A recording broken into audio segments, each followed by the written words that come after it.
Something to keep us awake. You're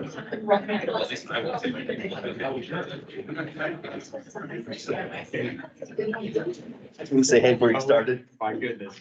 It's easier. Great.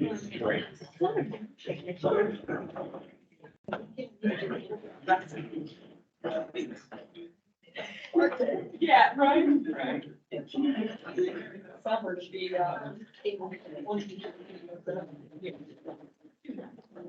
Morning and thank you for joining us today. I call this meeting to order. And at this time, I'd like to ask Ann to call the roll.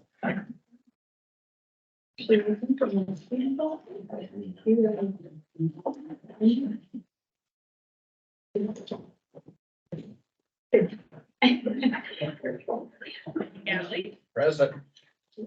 Dennis Bland, Present. Mike Daigle, Doug Fisher, Here. Bill Hannah, Al Hubbard, Nancy Jordan, here, Crystal Moak, Here. Pepper Mulheron, Dan Peterson. he's here. He's here. He's on a phone call. Dan Yeah. and Pepper's here Yeah. too. Yeah. Tom Saunders Here. and Erica Suderman here. Thank you. Thank you, Judge. Thanks, Ann. Okay, we're pleased to be here today at Ivy Tech Community College Columbus this morning. And I would like to thank our institution partners and Chancellor Steve Combs for hosting us today. As some of you know, the Indiana Destination Development Corporation, Indiana Economic Development Corporation, and this commission have been working hard together to bring new citizens to Indiana and support and sustain quality of life for permanent residents. The Lilly Endowment has launched its unprecedented college and community collaboration grant opportunity, and the state is gearing up for its second Regional Ready Grant program. All of this gives us a unique opportunity to both promote and develop more prospects for a brighter future for Indiana. As Secretary and CEO of IDDC, Elaine Beadle likes to say, you live where you would love to visit. We have several statewide efforts to keep Hoosiers here and attract new citizens to Indiana. This strengthens Indiana by retaining brainpower in the state. You love where you live or you leave. One of my colleagues recently participated in an event on the White River in East Central Indiana. She met 3 Ball State students at the event who are not from East Central Indiana. They were fisheries and environmental studies students who were doing a summer internship at the Muncie Bureau of Water Quality. They said they had no idea how much there was to do in East Central Indiana, nor did they have much of an opinion of the region prior to spending time there. They said they love the White River and its surroundings, something that they probably would not have realized without being immersed in the area. This small example is something our institutions and others are trying to expand upon in partnerships across Indiana to promote the greatness of our state, and it's working. I look forward to seeing how these efforts continue to play out over the next year and beyond. With that, those are my only remarks today, Chris. I would like to bring up Stephen Combs, Chancellor of Ivy Tech Community College Columbus, to address the group today. Okay. Was he planning on that? We're gonna skip right by it. Commissioner, it's all you. Okay. And Matt, I need to send this. Yeah. Okay. All right. Thank you, Mr. Chairman.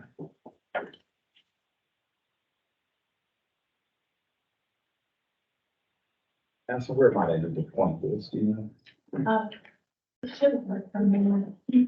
I'll just click for you. Oh, okay. Thank you. That works. Thank you. Okay, well, commission members, good morning. Everyone who's with us, it's good to see you all. And thanks again to Chancellor Combs and the Columbus team for just providing such a great opportunity over the last day or so and being such a great host. Going to cover various things this morning and try to be pretty brief about it. But first, I want to start with essentially a follow-up to your last meeting where we were talking about House Bill 1002. Josh Garrison was really going into that. And one of the very first requirements out of House Bill 1002 was to bring the career tech ed team of the state of Indiana into our organization. I think I've said a few things publicly and I'll just reiterate it. First of all, I think career tech ed, CTE is a vitally important part of our education, training, economic development system here in Indiana. And I would tell you personally, and the leadership team along with me, we're just delighted that the CTE team is joining the broader Commission for Higher Education and have been working really diligently to make that a really smooth integration. So effective July 1, so just a bit earlier this month, the CTE team came on board. You can see an organizational chart here. Those individuals will report up through Michelle Ashcraft, with the exception of one who's coming on board. That person is Chris Deaton, who is Director of the CTE Performance and Accountability, and he'll be reporting to Sean Tierney, Business Intelligence Associate Commissioner.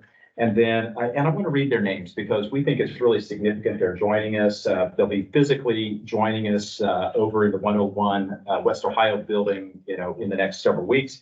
But Tony Harrell, who I think many of you know, and who I always tell Tony he's forgotten more about CTE than I know, and I'm kind of a nerd about it, but he's just vastly knowledgeable on this. Sam Rourke, Lindsay Ossis, Jennifer Larson, Charles Snodgrass, Jed Vance, Laura Tucker, and Kathleen Ash. I know I've had a chance to meet with all of them. Of course, I've worked with them for many years, and I think our entire team just sees great possibilities for the entire set of opportunities for students and employers. So we'll have a lot more as this unfolds. I know Michelle will have many things to share as we go forward. The next thing I want to share with you, and I'm going to embarrass them and ask them to stand up. We have had two great interns, Reagan, Ashley, if you don't mind standing up. I think, commission members, some of you met Reagan and Ashley probably last evening.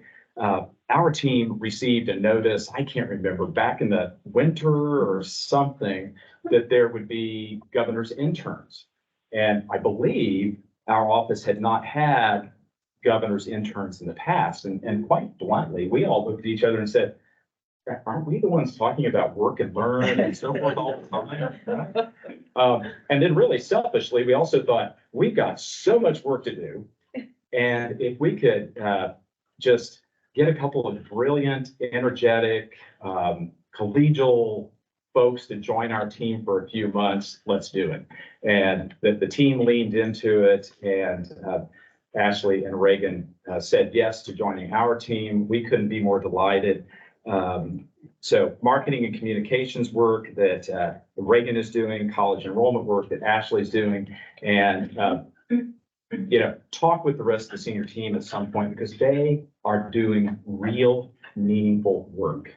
Their work is not about shuffling papers or showing up at meetings and taking notes, but trying to do real meaningful work that we're trying to get done at the commission. So Reagan, Ashley, thank you. We're going to miss you when you go back, but you'll stay on our radar also, and we hope you will keep us on yours. So thank you.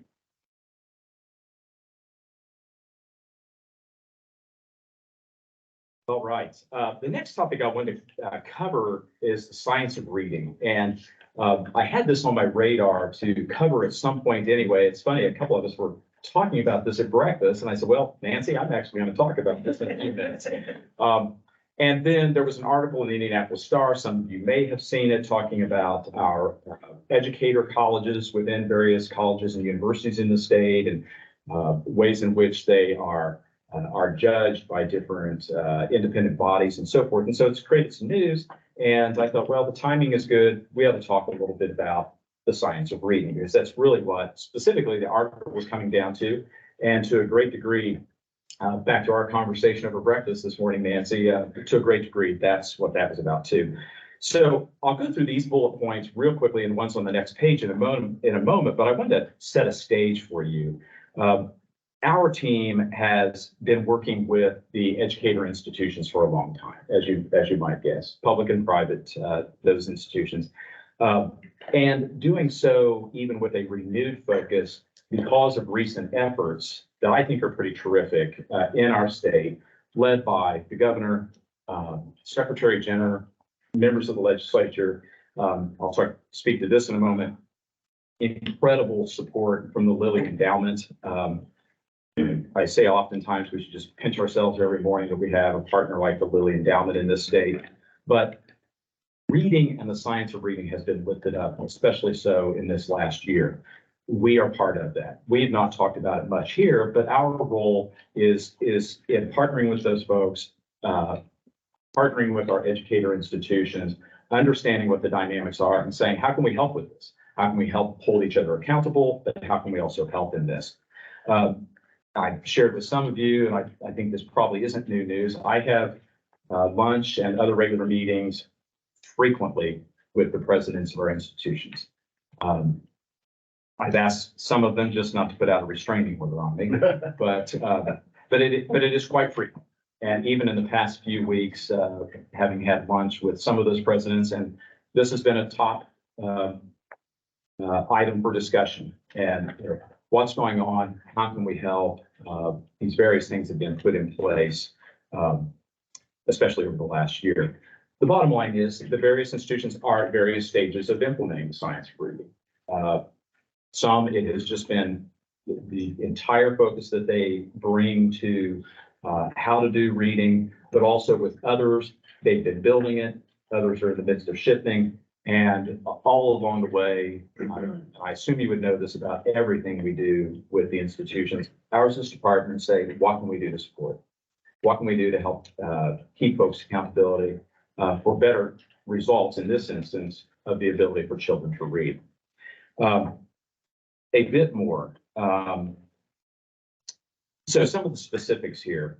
The Lilly Endowment, you may know or may recall, I think this was last fall or summer, I can't recall exactly, but partnered with Secretary Jenner and announced a total of $111 million to focus on this.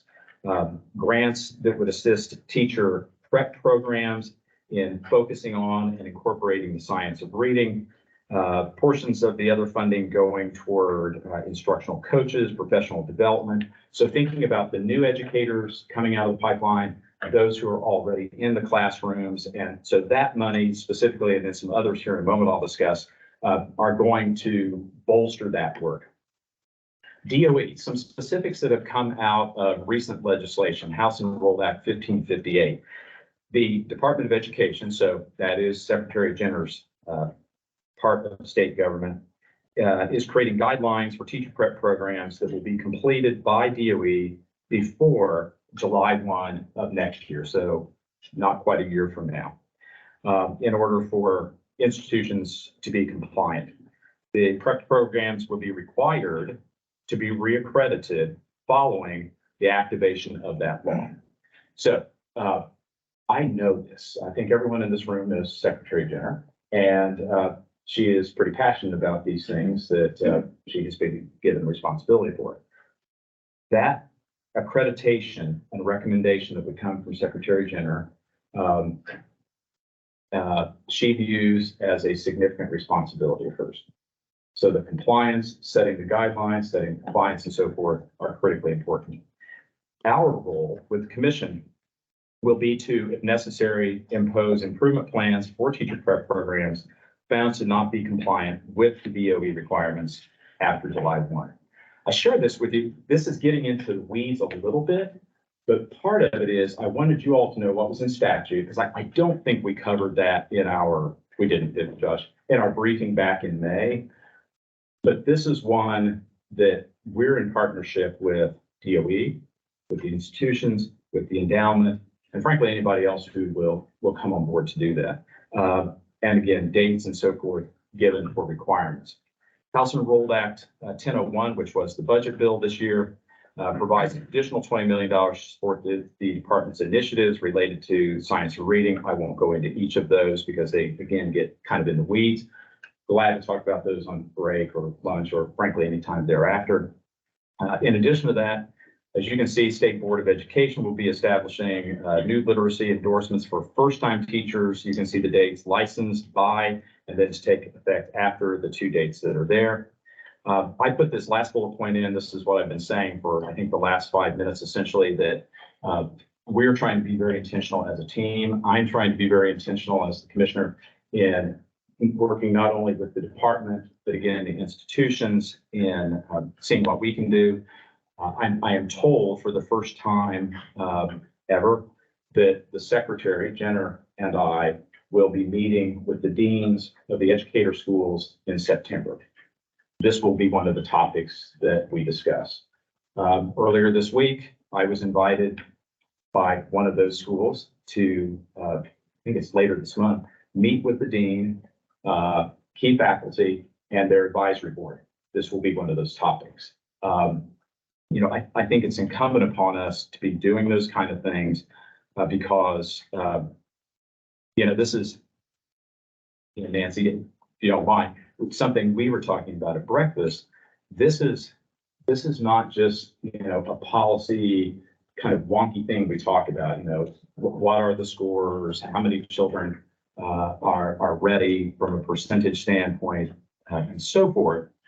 But, you know, the way I have begun, especially to think about third grade reading, but also some of the other things that I've listed here that we all talk about, math proficiency in fifth grade, high school readiness for a rising ninth grader, college readiness, right? The going rate, completion rate, the ability for us to retain talent in the state.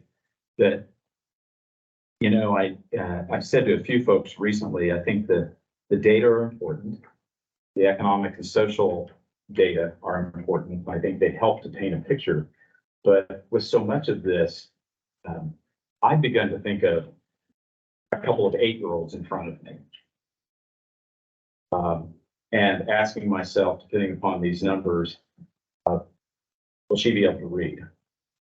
Will he be able to do something beyond high school that, you know, provides the ability for social and economic mobility and prosperity? And it's not just numbers, but to be able to look at those children, or those 8th graders, or those 19-year-olds, and to ask ourselves, do we realize that it is, yes, about income? We know, we've talked about it here. Incomes rise with educational attainment. It's just a fact. Unemployment rates are low. Their participation rates are high. Utilization of public assistance goes down. Infant mortality goes down. Life expectancy goes up, right? Incarceration numbers are different. I shared with Nancy, I think it was, or maybe someone last night, that I heard a news story the other day that said tobacco usage and smoking still remains high in Indiana. It's tied to all of this. The ability for someone to read, to do math, to attain post-secondary outcomes like folks in this room have, those things are all tied. And the reason I wanted to take a moment here with this is just to underscore that I think it's important that we understand what the policy is. We have the metrics and drive against them. Probably sometimes folks out here say, it is a lot of work, and it is. But these are the reasons we're doing this. That when we think of those children, those young adults and others, they are really truly outcomes of life that we're talking about. This isn't esoteric. This isn't theoretical.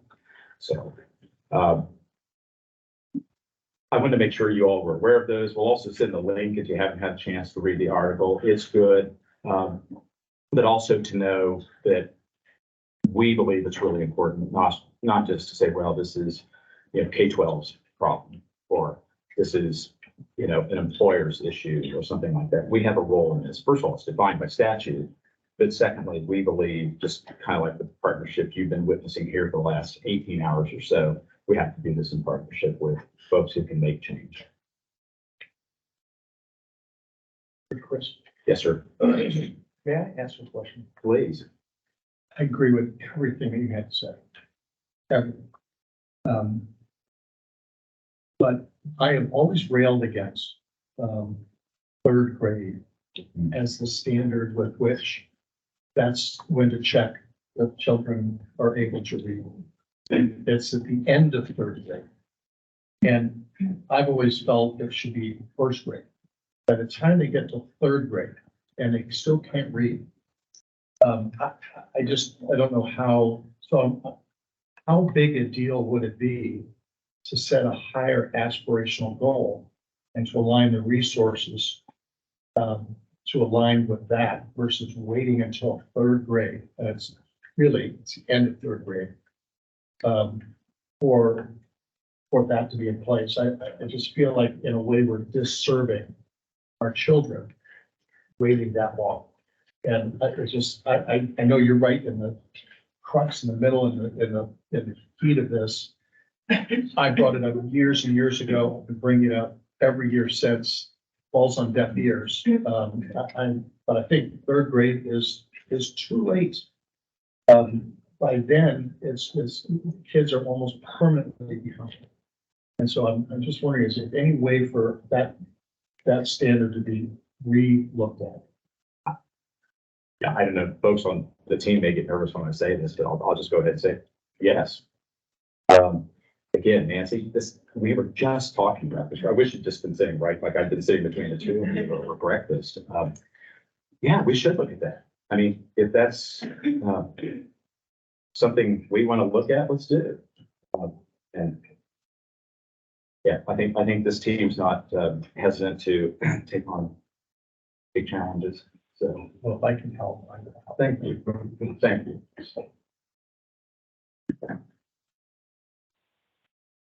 Very quickly, the college readiness report, the latest Hi, version. this is Al Hubbard. I don't know, am I getting through? Hey, Al, we hear you Hello? now. Yeah, Get out here. if there's someone I can call, I've been trying to get into the teams and just unsuccessful. I'm sure it's all my fault. But anyway, I do have a comment based on what Chris said, a couple of comments, and obviously I can't see what y'all are seeing. I couldn't agree more with Chris. A funny little story. And I hope y'all are seeing that out of 18 or 19 schools of education in Indiana, 11 were graded as a D or F.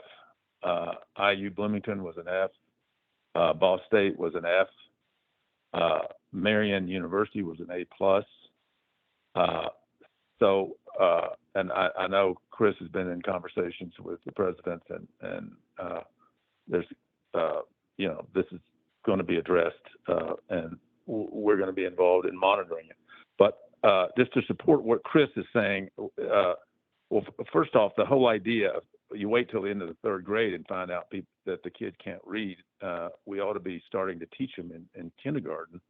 And I was with a woman not too long ago who actually her job, she teaches kindergarten and she teaches reading. And she says by Christmas, most of her students can read a sentence by Christmas of kindergarten. So the point, I mean, Chris's point, we should start in kindergarten and start measuring them in kindergarten. So by third grade, they all read very ably and at grade level. And Chris Lowry made the point. There is nothing we can do for our state that's more important than ensuring that every third grader or fourth grader reads at grade level to ensure that he or she will become a productive member of society. And there used to be. It's been said, I don't know if this is true or untrue, that at some point in time, the penal industry, the incarceration, whatever, the Department of Corrections would look at the number of kids who were not able to read in fourth grade, and that would tell them how large the prisons need to be, because you could almost assume that those kids were going to become criminals and have to be incarcerated. And there is a direct connection between the number of kids who cannot read in fourth grade and the number of kids who don't graduate from high school. So this is so important, and I'm just delighted that Chris and his team is engaged in it. And is there someone I can call to help me get in the teams? Yeah, I actually. Interrupt the I host. know. Pardon me? Hey, Al, can you hear us, Al? Yes, I can hear you. Okay, Madison Prilwitz just sent a new link Yep. to you. Yep, so he should have it in. Oh, good. Oh, good. Thank you very, very much. Thank you too, Al. Thanks for, are people seeing what the results were from that study for the schools of education, Chris? No, Al, we had two slides that covered essentially the bullet points that I had shared with you, I don't know, a week or so ago, and the stuff you and I had talked about. Right. And yeah. All right. I mean, I think it's very important that people know, I mean, 11 of our 19 schools, or 18, I can't remember which, were graded D or F on teaching the science of reading. And IU and Ball State, IU Bloomington and Ball State were Fs. Yeah, and as we And get this ready on. Pardon me? Sorry, Al. No, I'm sorry. No, I'm done. That's fine. And all I was going to say is we get ready to go to the next slide. I think it is important to, understand that the various institutions are in a different place that they implement these. I know they're all taking it very seriously, and so appreciate the attention to it. And we have good partners in this work. Back to the previous slide. If you don't mind that. I'll cover the college readiness report really quickly. The new one will be coming out within the next couple of weeks. I think what I would point out to all of you is that you may recall this was the report a year ago that we started using with a lot of attention around the college going rate. And our direction since that time has been to think about our reports as publications with a purpose.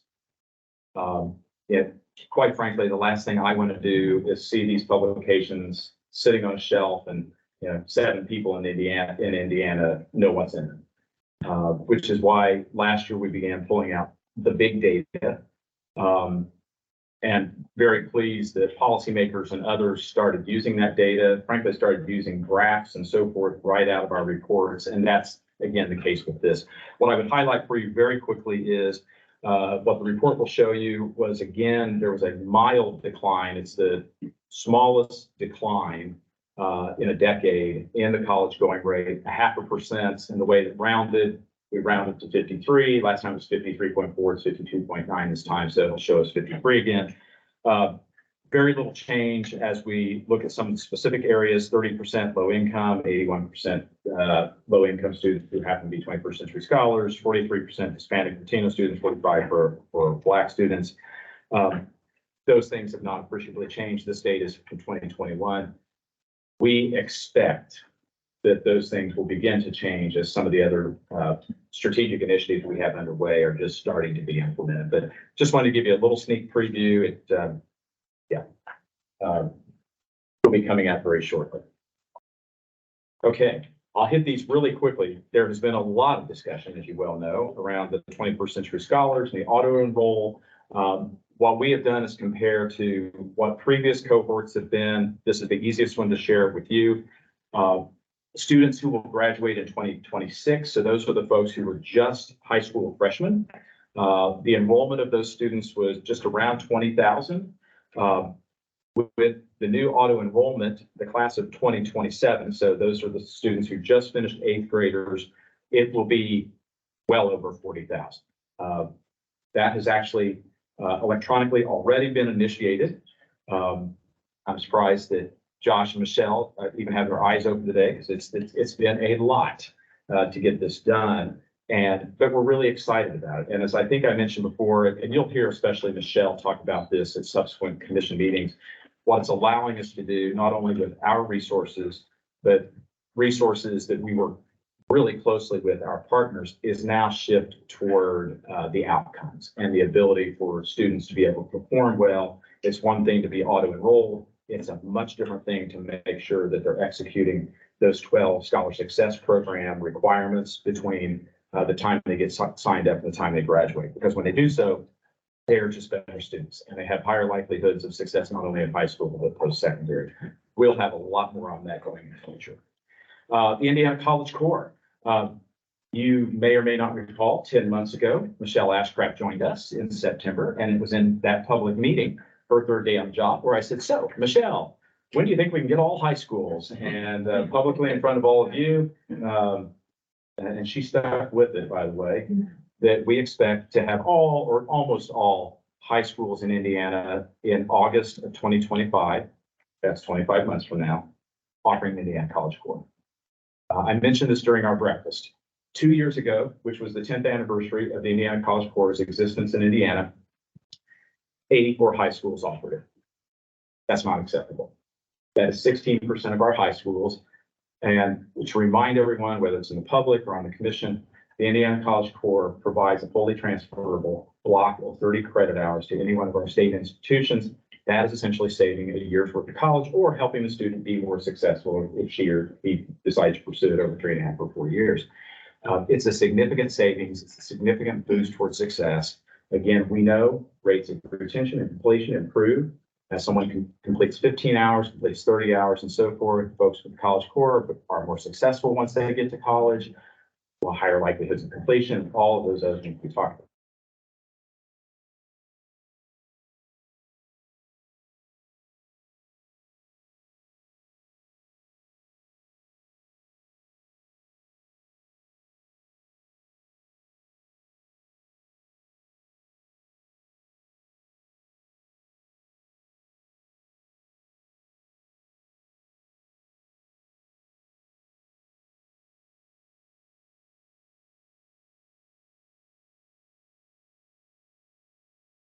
On this.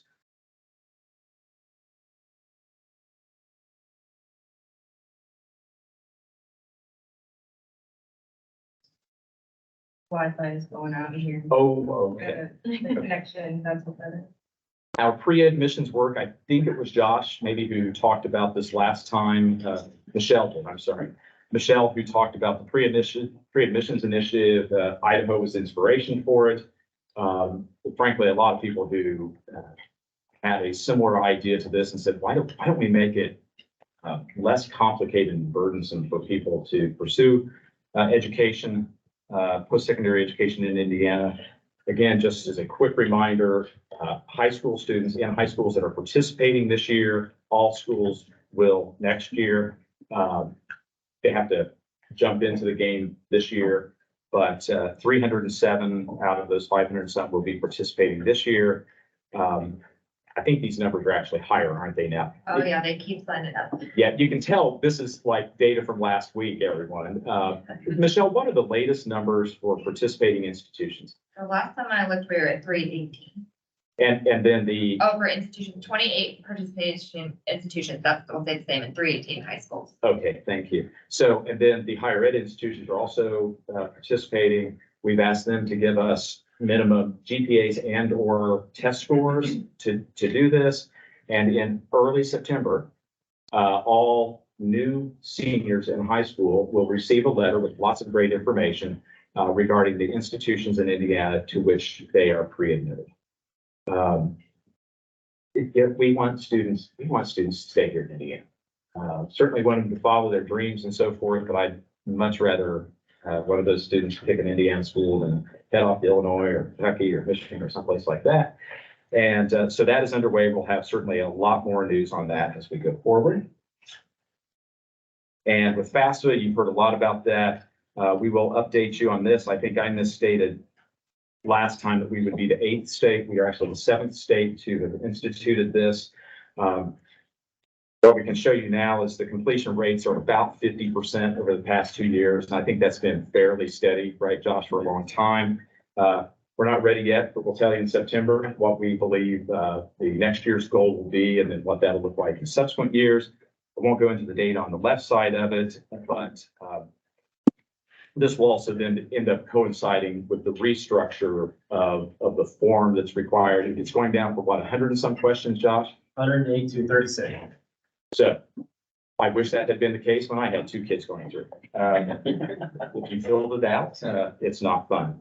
Anyway, those things are underway. We'll keep providing information. And the last slide, and I'll be quiet, Madison, is the Pentagon partnership.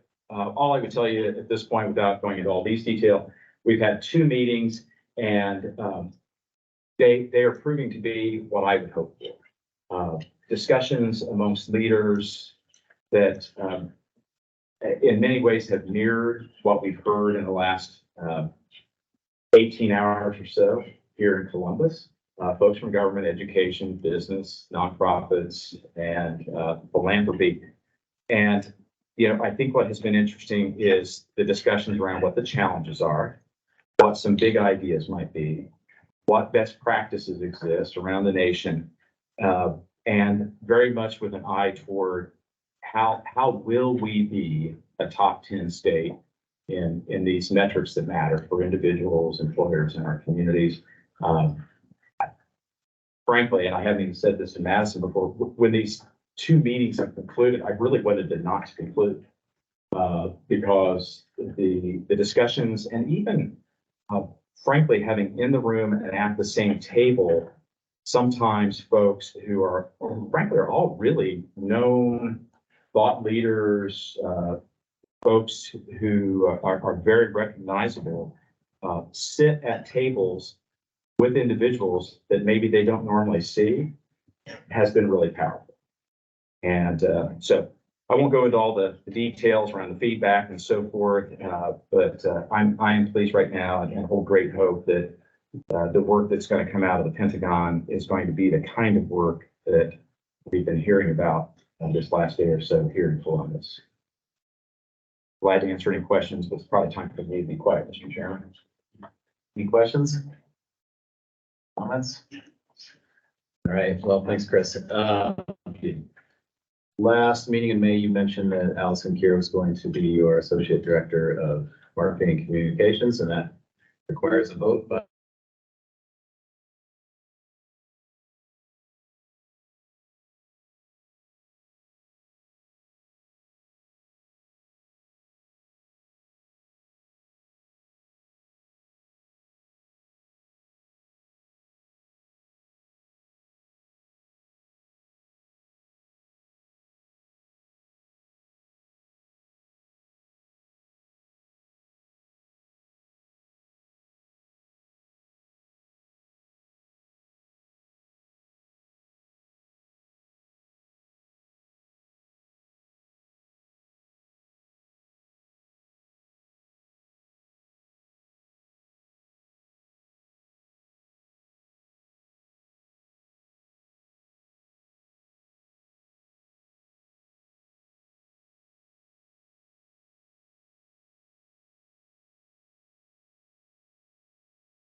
we are ending a 7-year agreement in partnership with Purdue University for the Gear Up grant. That was nearly $1 million a year that the commission was utilizing, primarily in 2 buckets. About half of those funds were used for marketing, communication, and outreach statewide, and the other half of the funding was used for local grants. Purdue University is seeking an additional 7-year grant. And I can tell you that Josh, Sean, Michelle, and myself have spent a great deal of time working with them to make them as successful as possible. But we do not plan to actively participate in that grant in this next 7-year period. Instead, we have received General Assembly support to take over the communication costs associated with that program. So those dollars are covered for the commission. And then additionally, Purdue themselves are looking into ways in which they can provide more of that local support that was flowing through the commission that now instead will flow through Purdue or other statewide partners. Additionally, the Scholar Corps program, which many of you may be aware of, we will be pausing that for fiscal 24. I will be happy, and Michelle and I will be happy to spend any time with anyone that has specific questions about it. But very simply, there were some financial concerns related to the way in which the program was established, the rules and requirements around it. They gave very little financial control to that program to the commission. And so we communicated with the institutions in advance. We've had many meetings with each of the campuses impacted by this to make them aware that we will be putting a pause on it. This will not impact our ability to work with Serve Indiana, the statewide primary point for the AmeriCorps program in the future, and we'll be looking into that. But again, the General Assembly, though they did not necessarily know this would be happening at the time, provided a new line item that we'll talk about in just a minute that we believe will backfill the services and supports much better than they were under the Scholar Corps program, at least at those 4-year institutions. Additionally, not to be confused with Gear Up, which is a U.S. Department of Education grant through Purdue, the Gear program will be coming to an end September 30th. Gear was pandemic funded through it's the Governor's Education Emergency Relief Fund, I believe. And the Indiana Department of Education partnered with us to the tune of $13 million to administer several programs through that. Many of the smaller scale initiatives you've heard the commission talking about for several months or years have been funded through that program. And in addition to that, major initiatives such as Crossing the Finish Line, that program through Ivy Tech and Vincennes that allows a student in high school between their junior and senior year after their senior year who is a near completer of a certificate of one of these credential programs to receive it free of charge the last classes they need to complete that credential. That program will be coming to an end through the federal funding this fall. And that's related to the federal deadlines of that program. It's nothing to do with commission decisions or Department of Education. But the General Assembly was very impressed and pleased by the output and outcomes from that program and appropriated $2.5 million a year to the Indiana Department of Education to continue that program in some form. So we're right now in conversations with DOE and our university partners to figure out how that will look differently in fiscal 24, but there are still dollars to continue that good work. You've heard a little bit about this. We'll spend a little more time talking about it today, and that is the Carl D. Perkins grant. It's a $32 million federal grant that was moved in House Enrolled Act 1002 from the Governor's Workforce Cabinet to the Commission. With that transition also came 10 staff members and a few other items. But I want to kind of stress that this is the first time the Commission has been the primary recipient of federal funds in quite some time. So there's a lot of new processes we're going through. And I want to give a quick shout out that they're not here. The State Budget Agency, the Board of Accounts, the Governor's Workforce Cabinet, the State Comptroller's Office now have all been extremely helpful partners in this work in preparing our agency to be the administrator of these dollars. There's about 81 local grants, maybe a little more than 81 local grants that go through this process, as well as several professional contracts and the staff associated with that team. The grants for, sorry. Yeah, great question. Michelle, I'm not an expert. Do you want to talk a little bit about CTE, I guess, real quickly? The types of grant? Yeah, so 90% of the funding is formulaic, and I believe it's income-based for the local education partners that utilize those funds. Yeah, there's a formulaic portion of it that goes to the schools or the career centers that are providing the CTE pathways to the K-12 student. And then there's also a set of leadership grant that provide more administrative oversight as well. And we have a state plan that sort of provides the guidance around how we execute those grants, and that state plan is updated periodically. And the team will be going through a state plan update, preparing for the next cycle. How's it marketed? How is that marketed? How's it Is that what you asked? Yeah. Yeah. There are 3 program managers on the team who work directly with the career centers and the schools. And then we have relationships with the post-secondary partners that help provide the dual credit for those pathways as well. So it's marketed both through the Office of Career and Technical Education as well as those post-secondary providers in the schools. And then there's also several professional associations associated with like there's one for CTE directors, and there's one that anyone affiliated with CTE can join, and they promote those pathway opportunities as well. I know you said it comes with 10 employees. Have you guys made those hires yet, or is that something you planning to make? Yeah, great question. So 8 of those 10 employees were already in place. Another one will be joining the team shortly, I think just a couple of weeks, and there still are a few positions that need to be filled. Yeah, great question. Thank you. And in one instance, and I briefly mentioned in that little org chart, one individual who we aligned to Sean's area with business intelligence. So that'll be due this spring. Yeah, that's all Okay. part of what's Part coming. of it. Yeah. Okay. Thank you.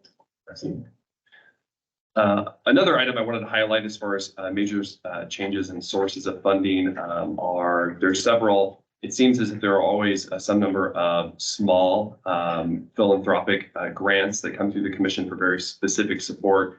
Usually we end up utilizing those dollars for convenings, utilize those dollars for staff time, travel, et cetera. One that I wanted to highlight was Commissioner Lowry actually had the opportunity in working with Strata to repurpose a pandemic era grant that was provided to the Governor's Workforce Cabinet. So in partnership with the Governor's Workforce Cabinet, the Commission has partnered with Strata for to the tune of about $425,000. Stacey Townsley is leading that initiative with TPMA, and it's related to work involving credit for prior learning, which I think we're also going to hear more about later from the academic affairs side of things.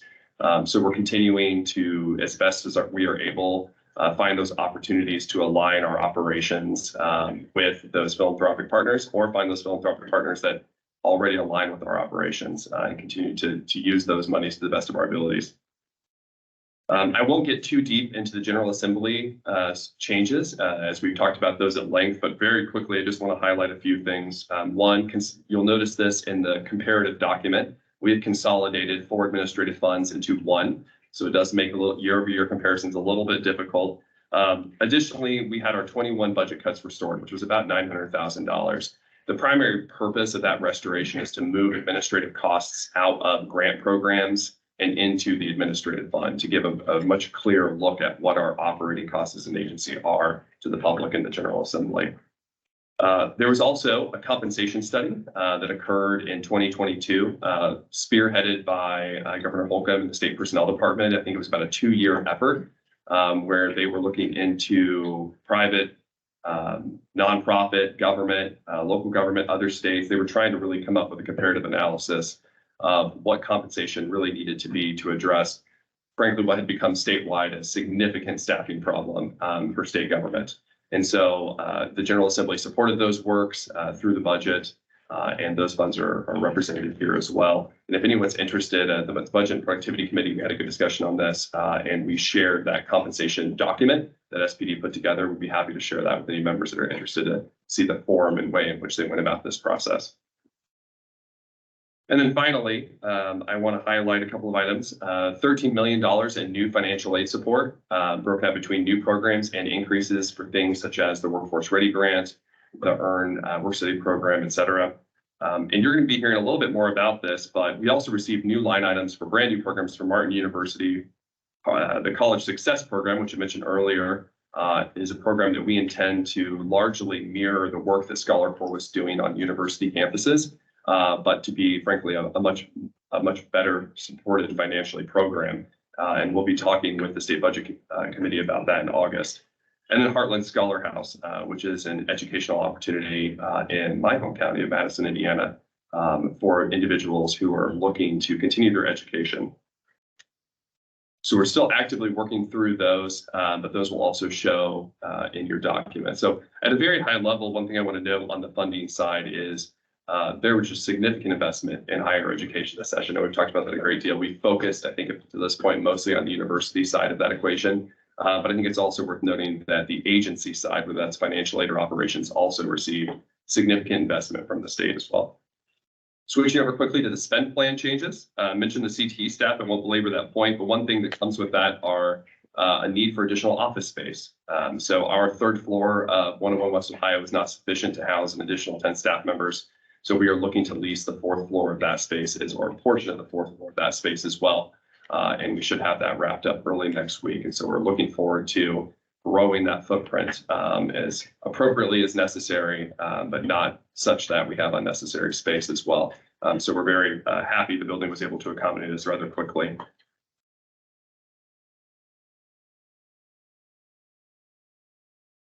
Another item that I want to highlight very quickly is we have now reached a point of pre-pandemic travel. And with that, I essentially mean our travel costs are more closely going to reflect travel and professional development that occurred at the agency in 2018, 2019 before the shutdown. So if you have any specific questions about that, I'm happy to talk about it. But we are returning to that.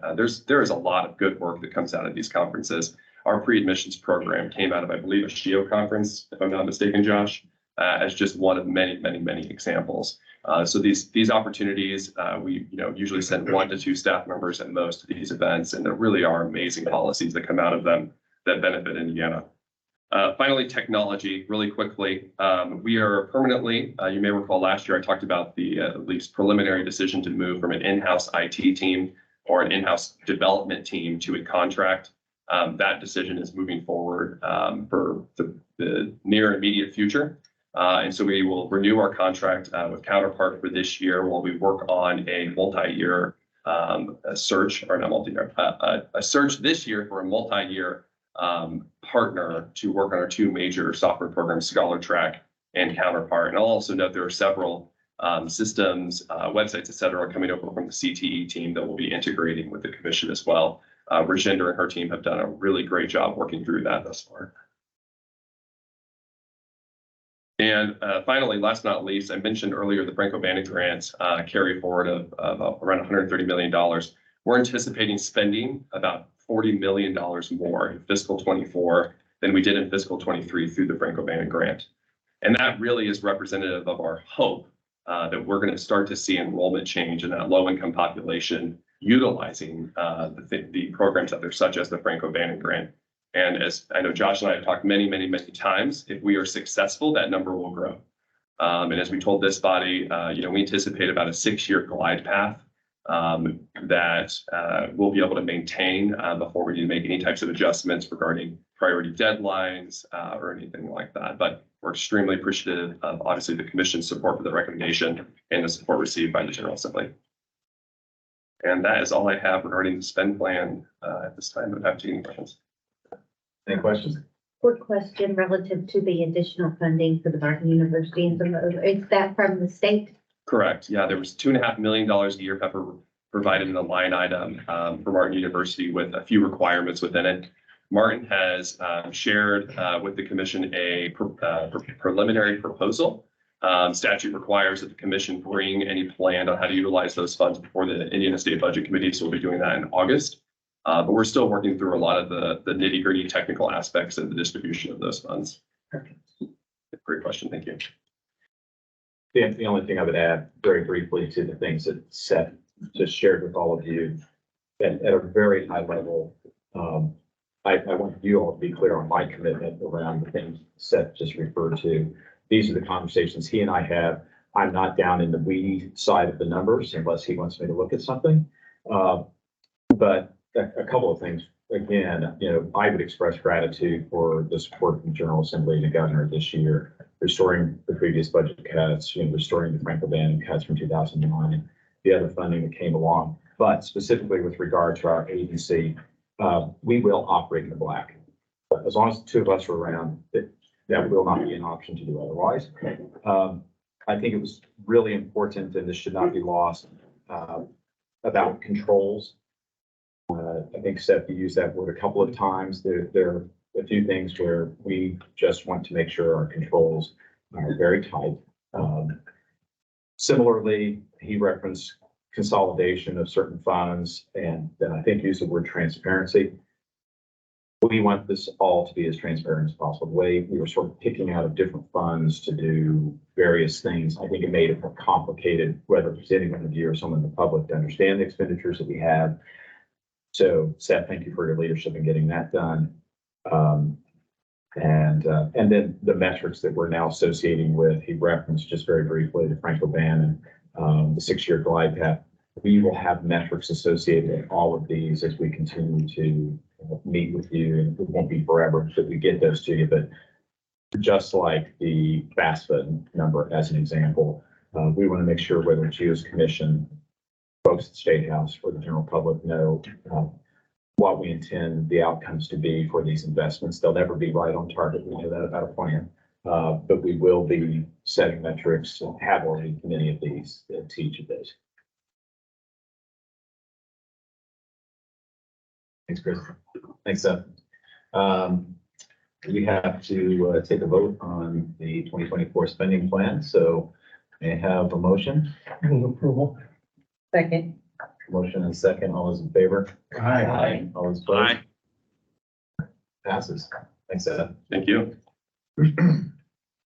And yes. Seth and Chris. So we just listening to the report and very good, by the way, very informative. As we talk particularly about funds that have come into higher education and restoration of funding to prior levels, the infusion of cash coming in. Unless I've missed it, have we then talked about some type of baseline where we're benchmarking these funds, and then what types of outcomes are deliverables that we are planning, at least we're envisioning, so that there seemingly is some type of correlation between the infusion of the funds and then what we've been able to do, again, in the spirit of stewardship and control that you all just talked about so eloquently. So I'm just interested in that. Jess, that's a great question. Thank you. One thing I think you'll notice, I'll take the Next Gen Who's Your Educator grant as an example. That appropriation increased from $6 million a year to $12 million a year. We will not spend $12 million in that program this year. The reason is because essentially it is a moving enrollment target. And what we're going to be doing with that and several other programs that have grown is make sure that we're appropriately growing at a sustainable rate. And so what I've seen a lot of other programs do in past experiences with state government is it'll receive an influx of state support, and there's a very strong expectation that those dollars are immediately spent, and quality can be degraded during that process. And so I think we actually just had a press release regarding Next Gen of 400 some students, which is twice the number that we have historically done. That number won't continue probably at that exact number every single year. We watch the utilization of those dollars really, really closely. Specifically regarding the Franco Bannon grant, we have your words are echoed from comments I've received from other members of the commission, and also comments we've received from fiscal staff, the legislature, legislators themselves, governor's office, budget agency, et cetera. And I think what's going to be really, really important is for us to keep our finger on the pulse of those enrollment trends, and to make sure that we're not sitting and resting on our laurels for the utilization of those dollars moving forward.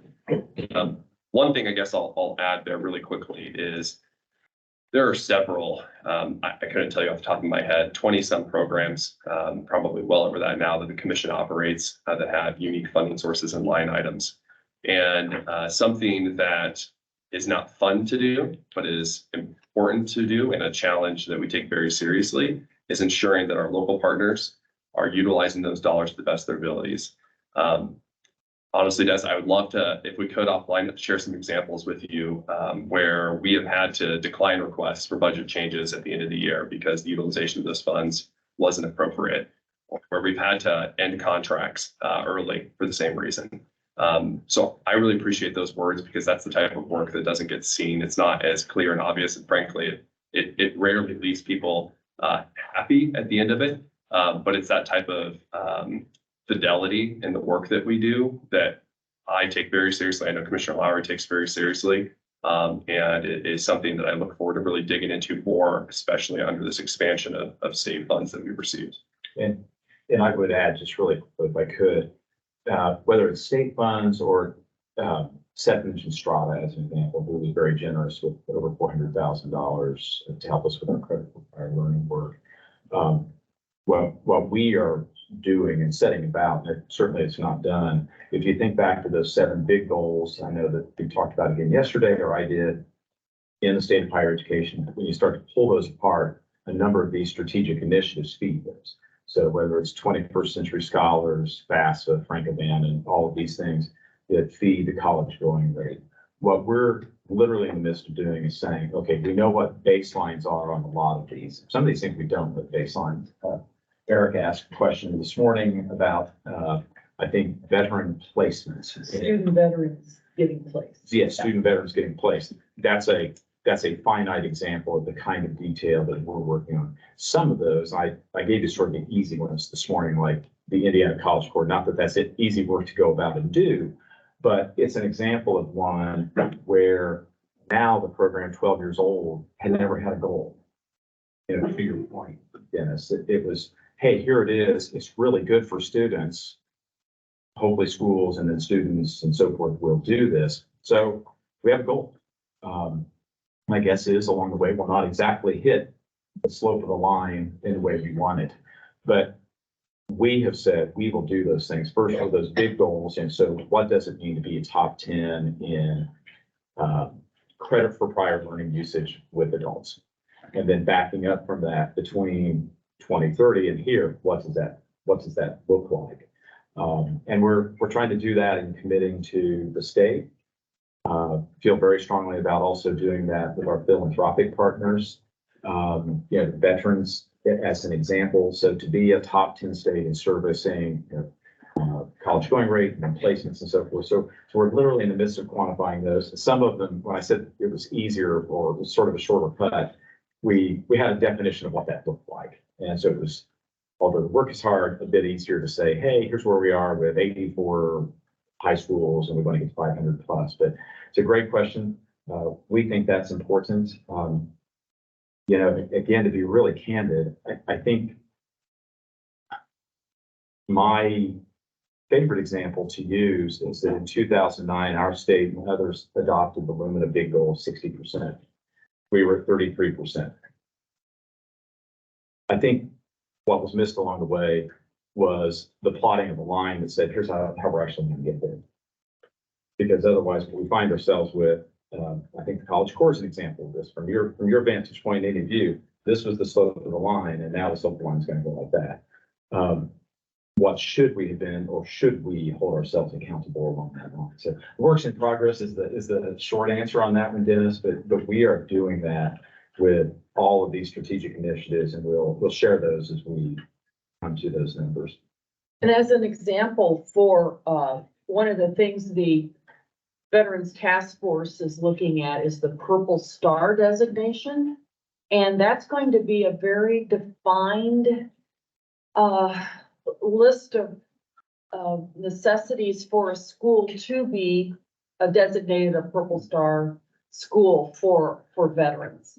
And I think we're looking at a tiered system because not all schools are the same size. And what we're looking at now for an initial recommendation is that each satellite school will have their own designation. It doesn't all go back to the mothership, to IU Bloomington or Purdue West Lafayette. It's going to be the satellites are going to have their own designation to make sure they use the funds properly and get to the best place for our student veterans.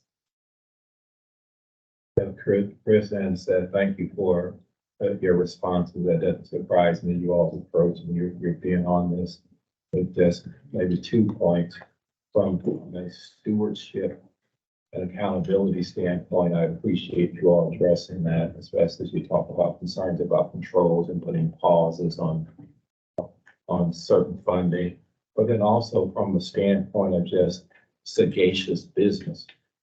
You have dollars going in right now, these dollars 2 years from now, and they're buying in, those dollars may not be there.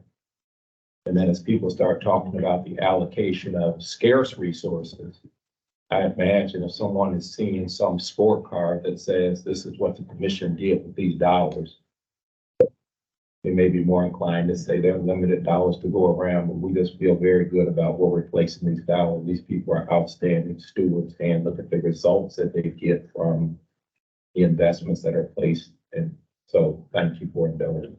Was there an alignment of the planets or something that made it possible to get so much additional funding this year? Yeah, the alignment is probably the word inflation.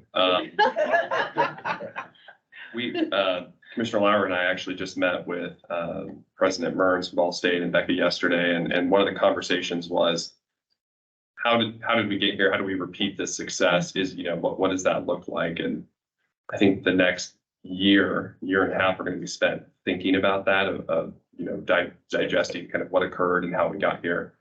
I really think a significant part of it, though, was broadly this idea of these Pentagon partnerships and the volume and the repetition of these data points, some of which we even heard yesterday in parks, I think really played a big role. Share a quick story. We were in a meeting with a legislator we finished introduction, sat down, we're talking for a little bit, and the legislator made the comment, well, did you know that only about half of Indiana high school students go on to college? To Chris.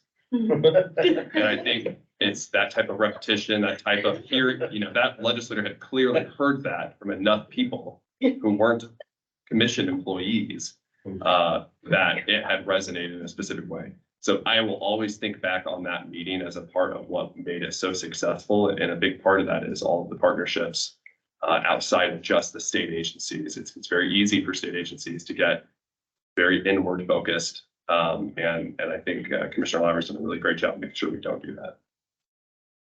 30 seconds on that too. So my favorite was, and I said this to the state budget committee recently, the 21st Century Scholar auto enroll. There were a couple of things. The return on investment is right. The team was able to quantify the students who were able to do that versus their peers who didn't. Just the delta in their income should equal 10 times the original investment. And then the additional tax receipts, local and state, will more than cover the original investment. What we absolutely loved was hearing folks on the House or Senate floor or organizations we work with quoting that. And we just kind of smiled and said, yeah, we heard that too. Or folks saying, hey, I heard that 21st Century Scholars Bill, as an example, that's like the Indiana Latino Institute's bill. Mm-hmm. That's Chamber of Commerce's bill. And that's right, fill in the blank, such and such philanthropic organization. And I will just be blunt again with all of you. I looked at folks and said, I think you're right. Mm-hmm. Because they were, right? Those partners, were leading on those, and frankly, it doesn't matter to me who gets credit. Let's go do the good work, and we can supply good numbers to show that return, as resources are always scarce, even in a session when it seems like resources aren't scarce. Resources are always scarce. So thanks for asking those questions. Yes, sir. Thank you. Seth, you're all warmed up. All right, we'll keep going. Well, I would like to say this should be the last time you hear from me on this topic for several commission meetings. So I think we're going about 9 strong at this point, but I want to wrap this up strong and have some good conversation along the way. So you should have in front of you 2 documents. I'll start with this one, a document that contains the weighting for the institutions. The vast majority of this has not changed. The only new information on this document relates to Ivy Tech Community College. As a quick reminder, you'll recall that Ivy Tech Community College was called out in the budget bill to have their own unique formula And so we continue to have conversations with them, essentially playing catch up in the timeline that we had with the other institutions in this process. But very quickly, I just want to highlight enrollment should look familiar, maintaining that 15% of weighting across enrollment for the college.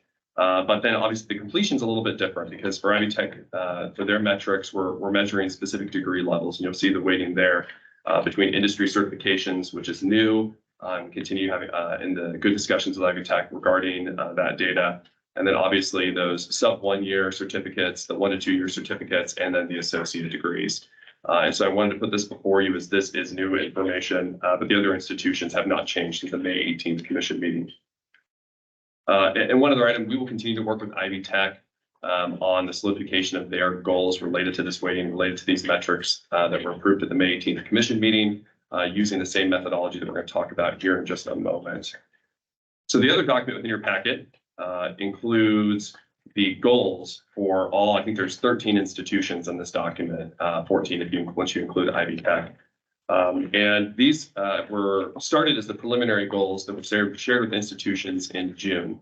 The BPC committee met on June 29th, and as Chairman Lamothe pointed out, we had a very robust, a very good conversation on a number of topics, this obviously being the headliner at that meeting. These preliminary goals were utilizing, beginning to utilize 6 years of historic academic data that we used to develop trends. And we then provided that data to the institutions, received significant feedback from them. One of the most common points of feedback was the years in which we used, the academic years used to establish those trends. As you can imagine, the pandemic impact on enrollment and completions and persistence and on-time completion was a very common point of conversation that we dug into, and we spent some sincere and genuine time with the institutions talking about those concerns. What these goals in front of you represent is that a demand for continued improvement for metrics that have been improving. But additionally, there's a demand for improvement over a trend if that metric has been declining. So said another way, if an institution has seen growth over the last several years in the number of low-income completions, we're going to continue to expect growth from them. However, if an institution has seen declines in low-income completion, we're going to expect to see a smaller decline than we have seen in the past. And this was really a key part of the conversation that we had at the committee meeting a couple of weeks ago. Something else you'll note in the document, a footnote down here, though it is really hyper important, so I want to stress it. The commission is dedicated the commission is committed to continuing to work with institutions on any type of data adjustments over the year as are necessary. This is normal common practice that the commission has done on a biennial basis as errors or updated data was submitted to the commission during cleaning processes, et cetera. We would make those adjustments kind of every 2 years in the following budget. So we'll continue to work with the institutions as early as, I think, yesterday. I saw emails kind of going back and forth between an institution and Sean's team regarding to a couple of data points that we're still having conversations on. But with that being said, that will not impact the methodology used to set these goals in any way, shape, or form. It will simply impact the numerical value for a historical figure. Outcomes for these metrics will be reported to this body, to the commission next spring, once we have certified the results and the financial payments related to those results with the institutions. And so they will know how well they have performed in these metrics, as well as what the funding related to that will be for state fiscal year 2025, beginning July 1 of 2024. With that, I'm happy to take any questions, any discussion. Yes. Yeah, I know there's been a lot of conversation about performance funding. A few months ago, as there was talk about adjustments to the formula, there was pushback or expressed concern. And here we are. Is there, and even if not in this meeting, is there a way of recapitulating for us or summarily providing where we are? In terms of, for all the conversation, when the dust is settled, this is what changed. Yeah. This is what is the same. somebody who was disappointed about this is the modifications that have been made based upon feedback, based upon interaction with the higher education institution. It would just be good to kind of have a summary of where we've been to where we are. Yeah, absolutely, Jess. I'd be happy to do that. So we really kicked this off last June. And at the June meeting, we highlighted the significant output declines of the legacy model. So as a real quick reminder, especially for those members that weren't around for the legacy model compared to 3-year averages. So it would average 3 years of data, average the next 3 years of data, and would compare those points. If there was positive growth between those averages, it was applied to a per unit value for whatever metric it was in, and it was that amount of funding was awarded. And the shift that really has occurred is we are utilizing much more recent data than the old model. That's one of the major points. One of the second major shifts that occurred is that legacy formula had all 7 institutions in the same formula. So one institution's growth was compared directly to another institution's growth. There was no siloing necessarily. In this model, all institutions are being compared against themselves. They're being compared against their recent history to determine what their goals will be, to determine their progress and their growth from where they are today.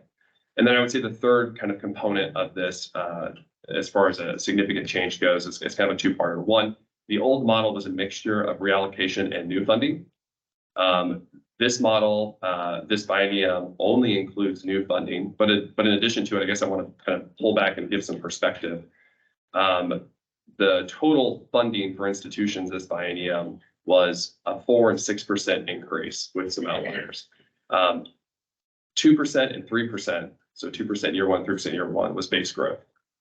1% in year 1 and 1% in year 2 ran through the legacy model.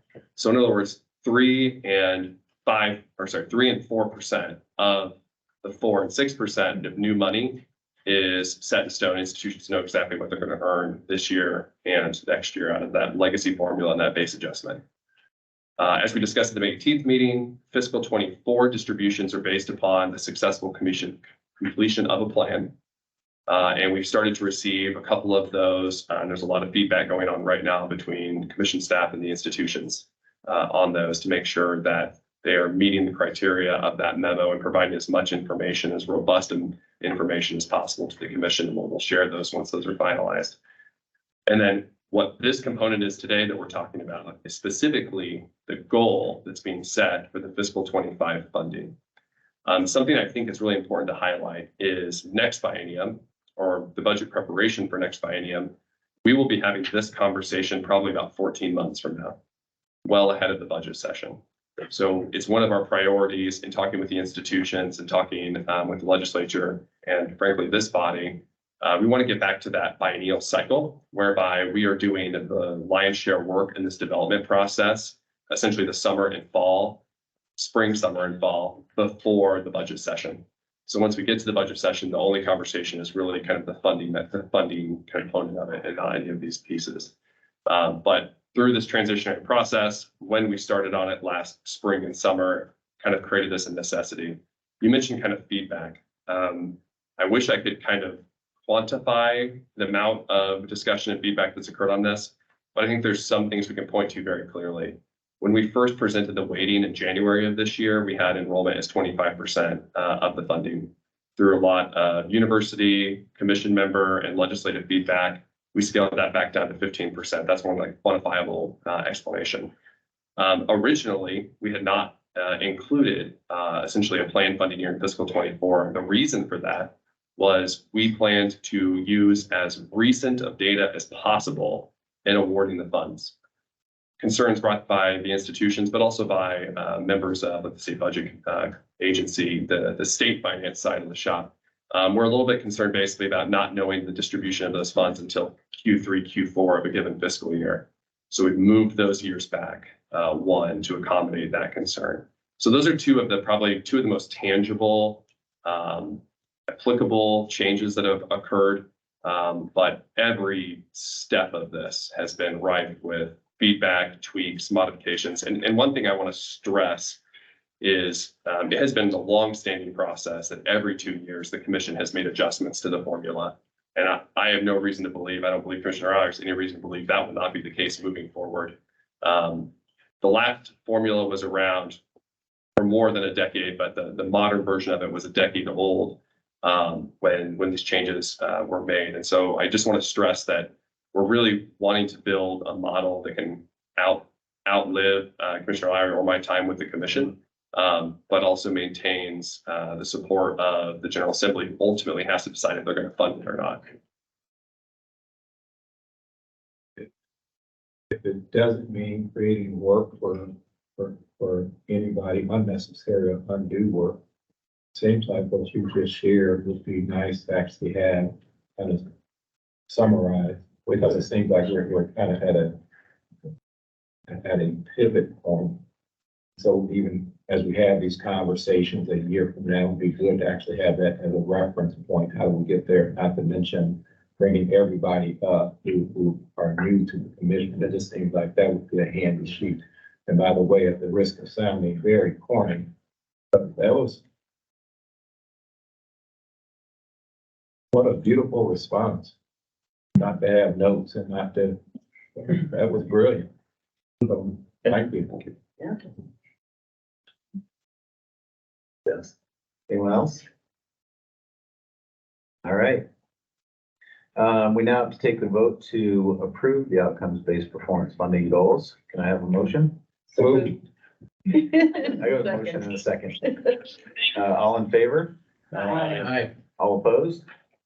So, Okay. Mr. Chairman, could I explain my no vote, You sure can. please?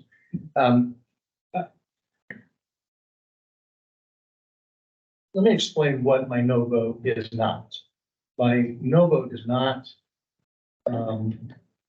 any kind of criticism of the commission staff. In fact, Chris, under your leadership and staff, the work you've been doing, and really the whole team of the commission staff has been remarkable. I mean, truly an impressive, very impressive organization. What my no is on this is a bit of a protest to our Indiana General Assembly, who essentially gutted the performance funding that we have been working with for almost a decade, I think you said. It was not as high as I would like it to have been, but it was meaningful enough that it aligned the commission with our partners in higher education. I'm concerned that we're setting the bar too low. These are not aspirational. At a time when we're in a war to make a big difference in our state with young people who need to move on to higher education or workforce development or something that is critically important. And we're still at the bottom across our entire country. Indiana is still at the bottom.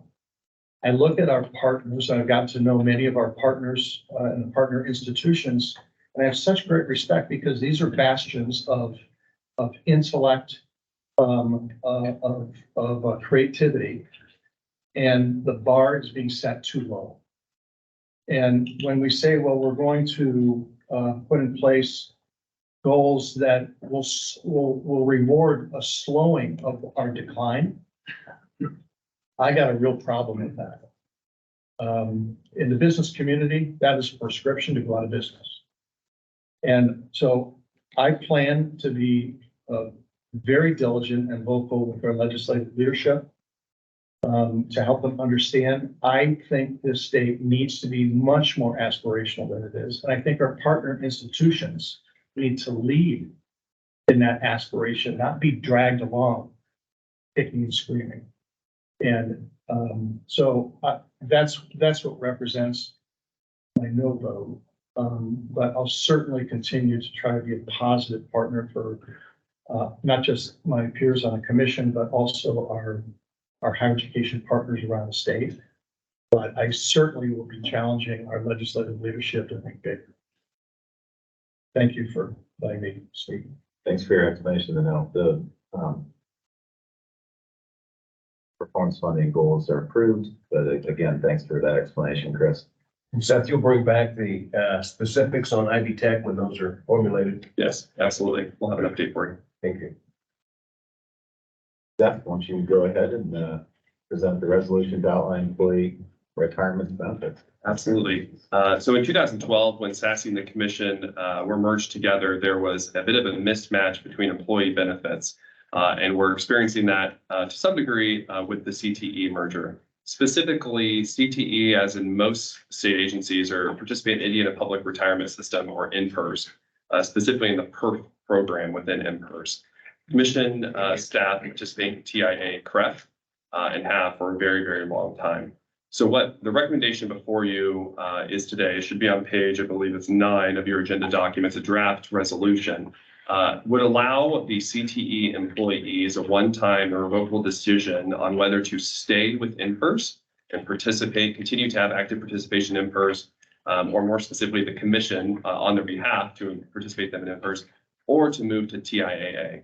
We had a really, really good conversation a couple of weeks ago where we brought in a third party, kind of unbiased group, not INPERS, not TIAA, to talk with the CTE team to answer their questions, to provide them as best counsel as they legally could. And we recommend providing until essentially next Friday for them to make that decision. They've been given quite a bit of information on this, quite a bit of heads up on this, but we believe this is really just the most appropriate to make sure that these team members who really had little to no say in the matter regarding this transition are provided the opportunity to maintain the benefits that they knew they were going to have when they joined the CTE team as they come over to the commission, or to choose to participate in the commission's retirement plan.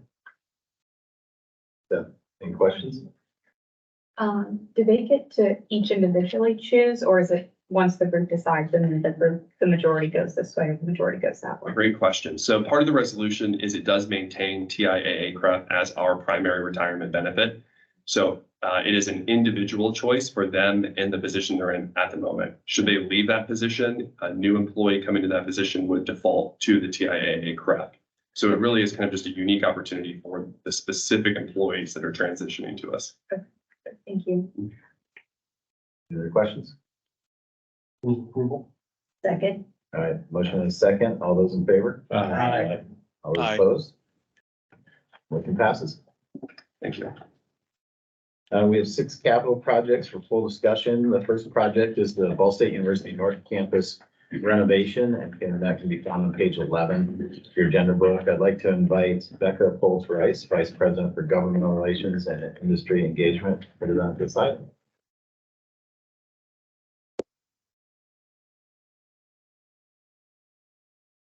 Good morning, Mr. Chairman, members of the commission. We are very, very pleased to be before you today. This is not the first time that you've heard about this project. In fact, it was our capital priority, both in this past biennium and the prior biennium. We're very grateful to you for recommending the $81.6 million project. That was ultimately included, cash funded in the budget for $81.6 million.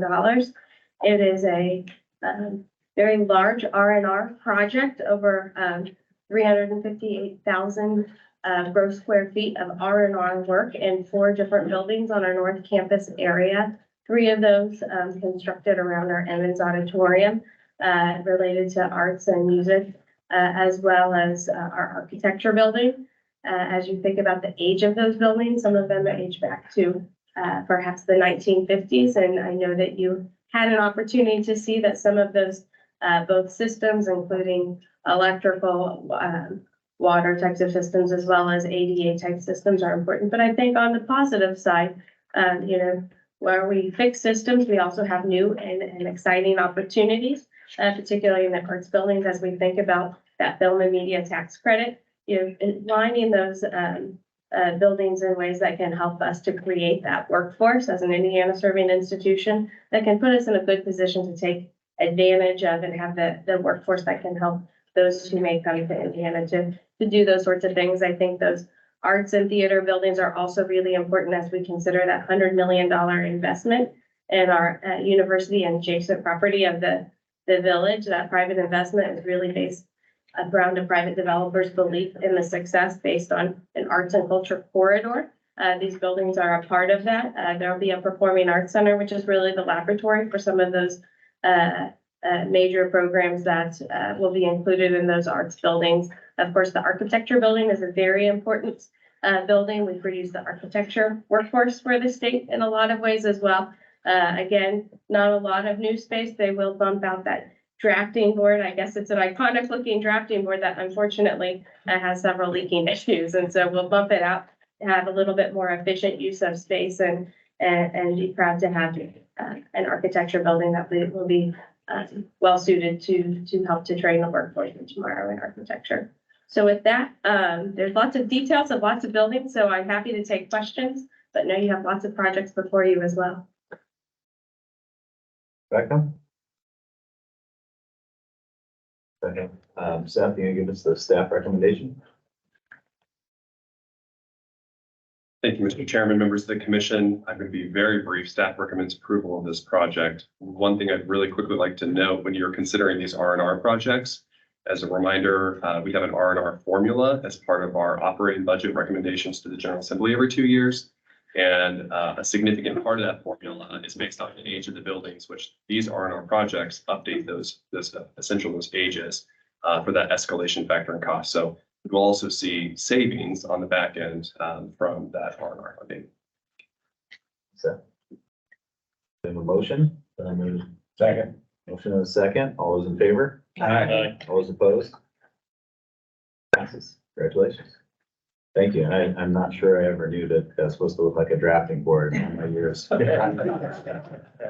learned something new today. Thank you, Ben. Second project is the Ivy Tech Community College Indianapolis Nursing and Restructure. This can be found on page 21 of your agenda book. And I'd like to invite Mary Jane Michalak, and Mary Jane, I always wonder if I'm saying her last name right. So you did, actually. Yeah, very good. Very good. MJ is Vice President of Legal and Public Affairs. Thank you, MJ. So I had to take a lesson from my daughter about 6 months ago. She came up with a clever rhymes like Cadillac. And so I know for as long as I've been, 19 years, I've been a Michalak, and it never occurred to me that rhymes with Cadillac. So anyway, thank you, Chairman, members of the commission. We appreciate the opportunity to present our project to you today. This is an Indianapolis campus restructure, primarily with our nursing and healthcare programs. The primary component of this project is to move our nursing facility from the Lawrence Township Fairbanks building, which is in the Fort Bend area, to the downtown campus. So it will make it more, it will be closer to all of the hospital facilities in downtown Indianapolis. Our Indianapolis campus serves about 20% of our total students statewide. The head count last year was 28,549 students. Our nursing program at the Indianapolis campus is also the biggest. This year, our ASN enrollment was 1,600 students approximately, and our practical nursing was approximately 500 students. This is no new space, and in fact, it will result in a drastic reduction of square footage for the college. The Fairbanks facility is over 300,000 square feet, and so bringing this nursing facilities down to the Indianapolis campus will enable us to sell that building, and it will reduce our operating costs by over $800,000. Actually $860,000 approximately. The other component of this is to move our advanced manufacturing, engineering, and applied sciences from a separate building into our technical building. That is currently in a 6,000 square foot building. So it will allow us to eliminate 3,000 square feet of that particular building that will be raised. It also will allow us to combine our student services into one area, which is academic advising, enrollment, wraparound students, and student life. And then it will designate that space for support programs and cohort programs for students. Was approved by the General Assembly for $33 million. We are asking for authority to spend up to $38 million, provided that the college is able to raise $5 million. One of the reasons we're asking for this now is that industry partners have been discussing some possibilities in the Indianapolis campus, so it would enable us to act with the speed of life and be very reactive to the industry needs in the community. And again, we will only be spending that money if we are able to raise that additional $5 million. With that, I'm happy to take any questions. Any questions? All right, Seth? Thanks, Emily. Thank you.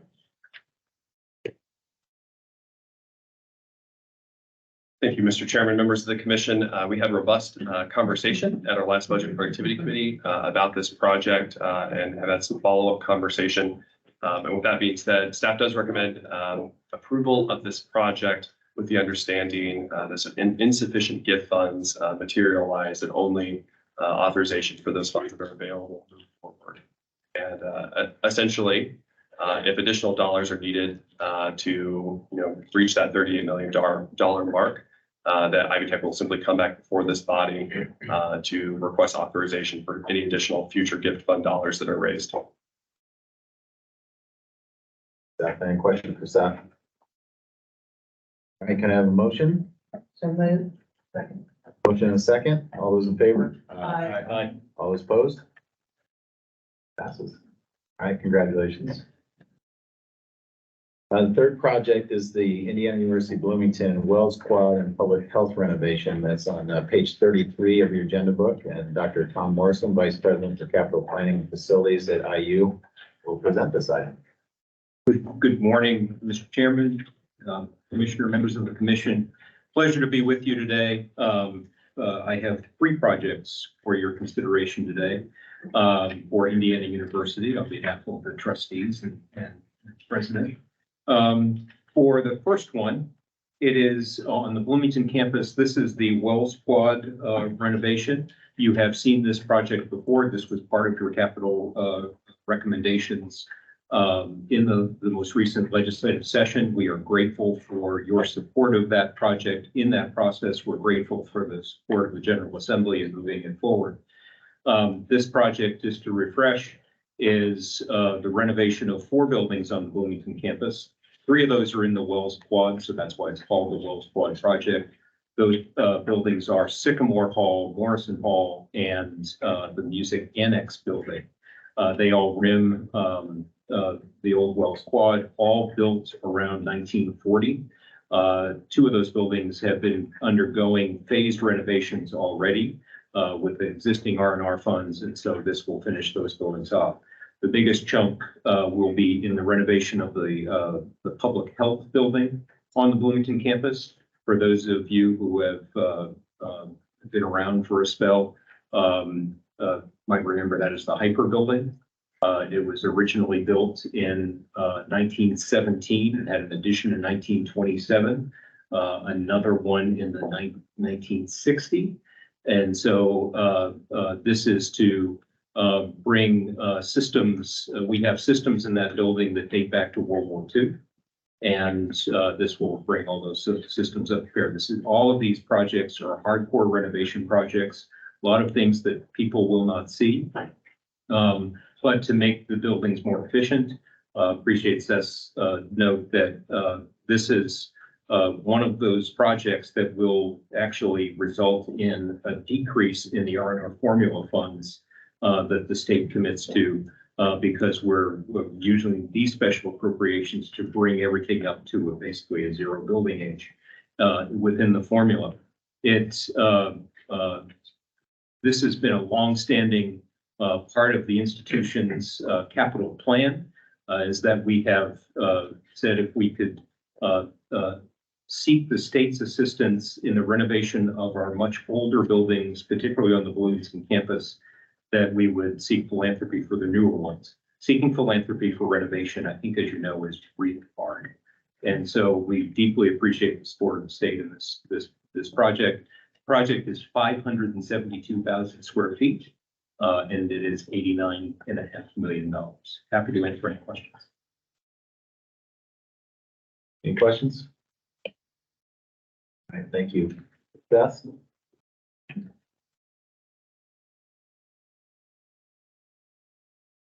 you, Mr. Chairman, members of the commission. As this was included in the commission's budget recommendation, staff does recommend approval of this project. Seth? I have a motion. Second. We have motion and second. All those in favor? Aye. All those opposed? Approved. Mr. Morrison, you're back up. Thank you, Mr. Chairman. Second project at Indiana University is on the Indianapolis campus. And so this is for a renovation of the School of Dentistry facility. Over the last decade or so, we have been under a phased renovation of that complex. I think, as you might be aware, Indiana University has the only School of Dentistry in the state of Indiana and operates out of Indianapolis adjacent to the School of Medicine. The complex that they're in, all connected buildings, again, built in 4 phases, starting in the early 1930s. And with the latest addition that we did about 5 or 6 years ago. And so this is part of a long-term plan. And what this is that latest addition is allowing us to do is go back into what were old clinic spaces and repurpose those. So the repurposing in this project will be for to repurpose old clinic space to be a relocation of the Oral Health Institute, which is a research institute, currently exists in a building adjacent. I will be polite in calling it a building. It's really kind of a double wide trailer. And so we will remove the research function out of that building and move it into renovated space within the existing School of Dentistry. It will also create new orthodontics clinic space. It will create a really special space that is donor funded to assist dental students in learning how to practice dentistry on individuals with severe disabilities. And that is something that is desperately needed in terms of an area of instruction. And so that will allow a learning space to be created for that. And the last is a student commons for our dentistry students to have space that they can meet in, much like you see here. And so this is a renovation of about 60,000 square feet of the complex. And cost is $10.4 million, funded by a combination of philanthropy and School of Dentistry funds. Glad to answer any questions. Could you speak a little bit to these renovations taking place while hospital and clinic work continues to move away from where some of the educational buildings are at and that easy access for students? Exactly. And so the benefit of what we've done is when we built the addition 5 or 6 years ago, we were able to move all clinic functions into that addition. Okay. And so this is part of that phase plan, allows us to go back into the old building and repurpose that space. Okay. Thank you. Just to clarify, the clinic space for helping those with severe disabilities, those are members of the public and not just a lab. Yeah, let me clarify. That is, it's an instructional space, not a clinic space. Okay. And so now the clinic space does address members of the public who come in for dental care. And so this is teaching dental students how to practice in that area. Next, staff recommendation.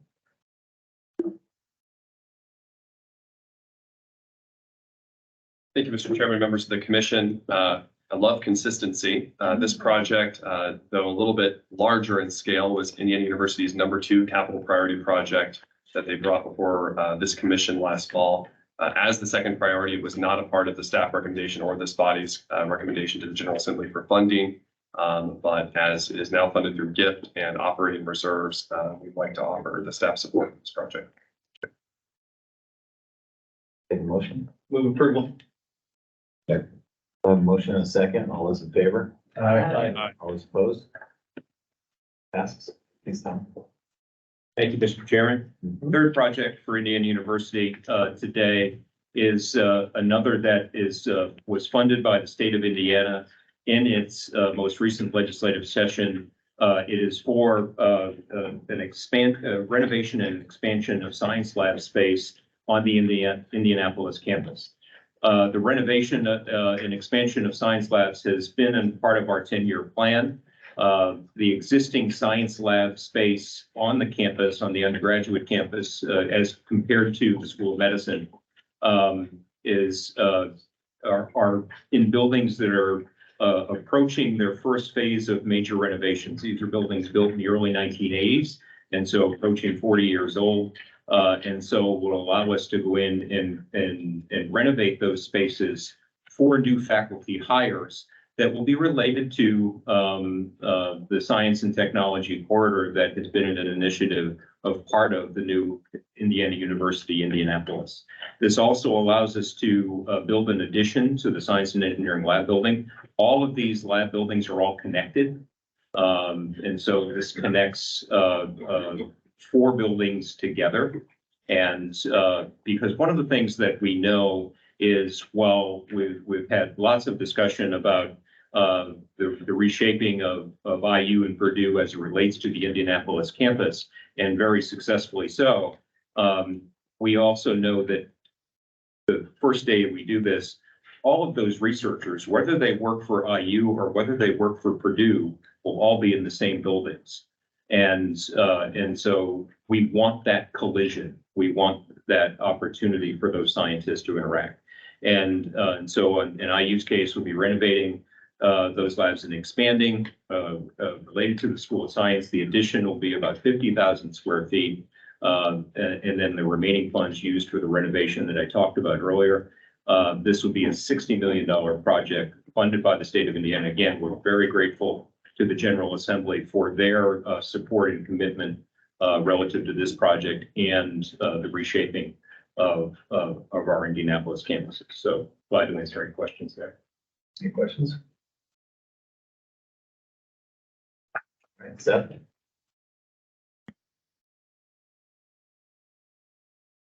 Thank you, Mr. Chairman, members of the commission. As Tom did a great job of explaining, this is really part of that greater investment that the General Assembly made in the Indianapolis campus, both IU Indianapolis and Purdue in Indianapolis. He brought up research dollars, and you'll also recall there were one-time operating dollars of $10 million to each campus provided by the General Assembly for IU and Purdue as well. A lot of that relating to this expansion kind of initiative that I think in some ways goes hand in hand with this capital project, and we'll likely hear from Purdue in the near future. So with that being said, staff recommends approval of this project. Question for Seth? All right, can I have a motion? Second. A motion and a second, all in favor? Aye. All opposed? All right, passes. Please come. The last project is the Vincennes University Center for Health Sciences and Active Learning. That can be found on page 63 of your agenda book. And I'd like to invite Tony Hahn, Vice President of Government and Legal Affairs, to present this project. Good morning. Good morning. Mr. Chairman, members of the commission, it is my pleasure to be here today on behalf of Vincennes University to present a project you're familiar with. You saw this and recommended it to the General Assembly. The Center for Health Science and Active Learning. This is a $33.9 million project funded completely through the state budget, located on the Vincennes campus. This will serve as the new home of the health science program and be a centrally located building that will have active learning classrooms for all colleges to use. It's a 70,000 square foot building that will replace a current 37,000 square foot building that was built in 1970. It will be right-sized to meet the needs of the health science demands in the future, particularly in Southwest Indiana. Health science consists of more than just nursing at VU. It's nursing, surgical tech, pharmacy tech, PT assistant, health information management, healthcare, service administration, and funeral sciences. There will be updated labs, simulations, modern equipment to replicate what they'll see when they're out in the real world. Better use of technology to improve the student experience, like videoing clinicals to have a debriefing and discuss what they did well. We'd like to bid this fall, start construction in the central part of the green space on campus, and open by fall of 25. Be happy to take any questions about this exciting project. Questions? All right, thanks, Tony. Thank you.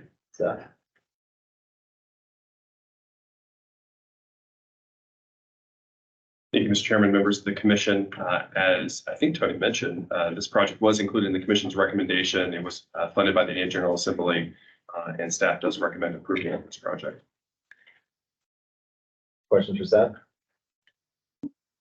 Motion, So moved. Second. got a motion and a second. All those in favor? Aye. All those opposed? All right, passes. Congratulations, Tony. I think we have, one capital project for expedited action. Listed on your agenda beginning on page 71. I have a motion for the expedited item. A motion. So Motion and a second. All those in favor? Aye. All opposed? All right, passes. We have about 30 minutes left before our planned recess. Ken, do you mind starting with, your presentation? Maybe we'll do, the first part, A. Yeah, And then be see how happy far to, we get. Mr. Chairman, members of the commission. Do you want me to start with the committee report out since Ed is normally? Whatever's probably where we can tailor off easiest. Right. Whichever part you want to do that we can. Why don't I start with the committee report out and then move to the expedited item? That sounds good. So since the last commission meeting, the Academic Affairs and Quality Committee met twice. Once on May 31st and a second time on July 13th. That resulted in 3 degree programs being placed on the commission's agenda for this meeting for action, expedited action.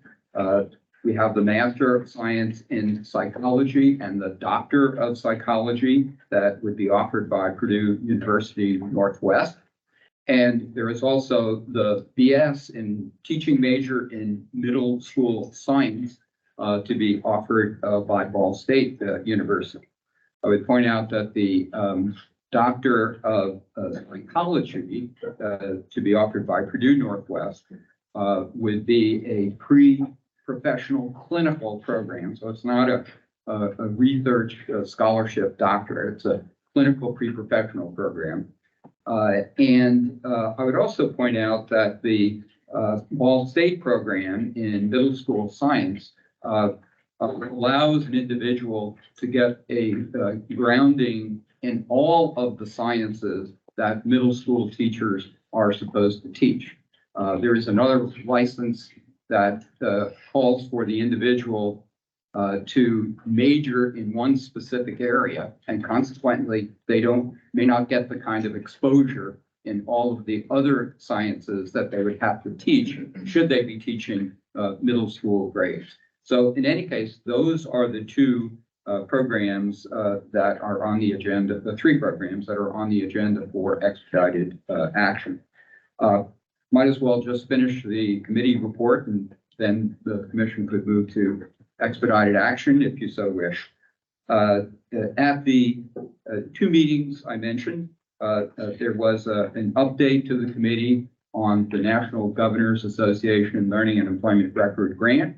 I won't talk about that since you will hear a presentation on that when you come back from lunch. The committee also received an update on My College Core, which is a planning tool that high school students would use to identify the dual credit courses and or the AP exams that they would need to take in order to be able to complete the Indiana College Core. It's a great planning tool. We're very excited about this.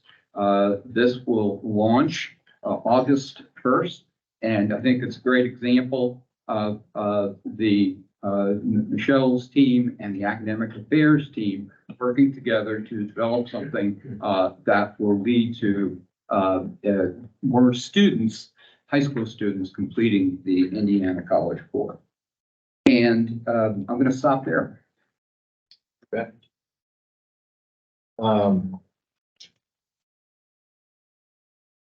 Let's take a look at the academic year programs for expedited action listed on the agenda book beginning on page 83. These are the programs that Ken just spoke about, and I need to go through each one of them. Can I have a motion for the Master of Science in Psychology to be offered by Purdue University Northwest? Again, So we have a motion and a second, all in favor? Aye. All those opposed? All right, that's approved. Second program is the Doctor of Psychology to be offered by Purdue University Northwest. May I have a motion? So moved. Second. Motion and a second, all those in favor? Aye. All those opposed? Passes. The last program is the Bachelor of Science in Teaching major in middle school to be offered by Ball State University. May I have a motion? second. Motion and a second, all in favor? Aye. All those opposed? Program is approved. Thank you. All right, we're in uncharted territory here. Lunch will be ready in about 10 minutes. Take a break until then.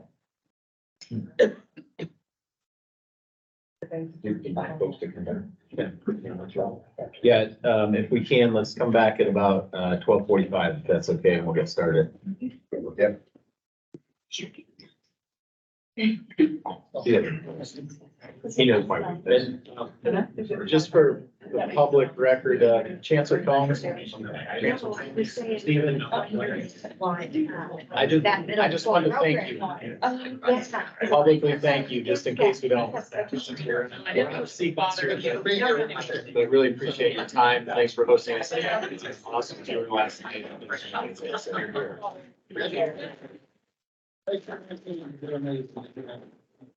And lunch will be ready, and lunch you can have in the boardroom or out here, wherever you'd like. Okay, thank you.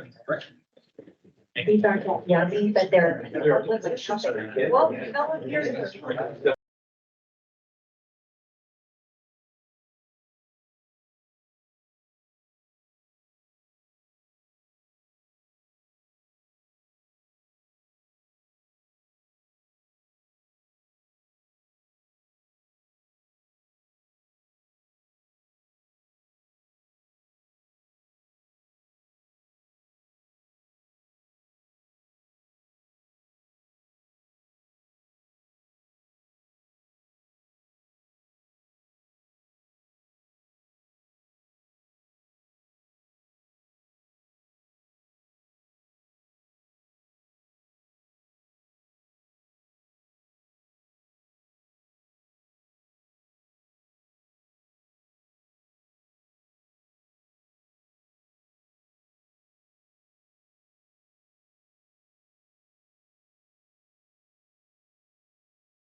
Yeah, it's on the open, we don't. I don't know, I gotta go one to the other.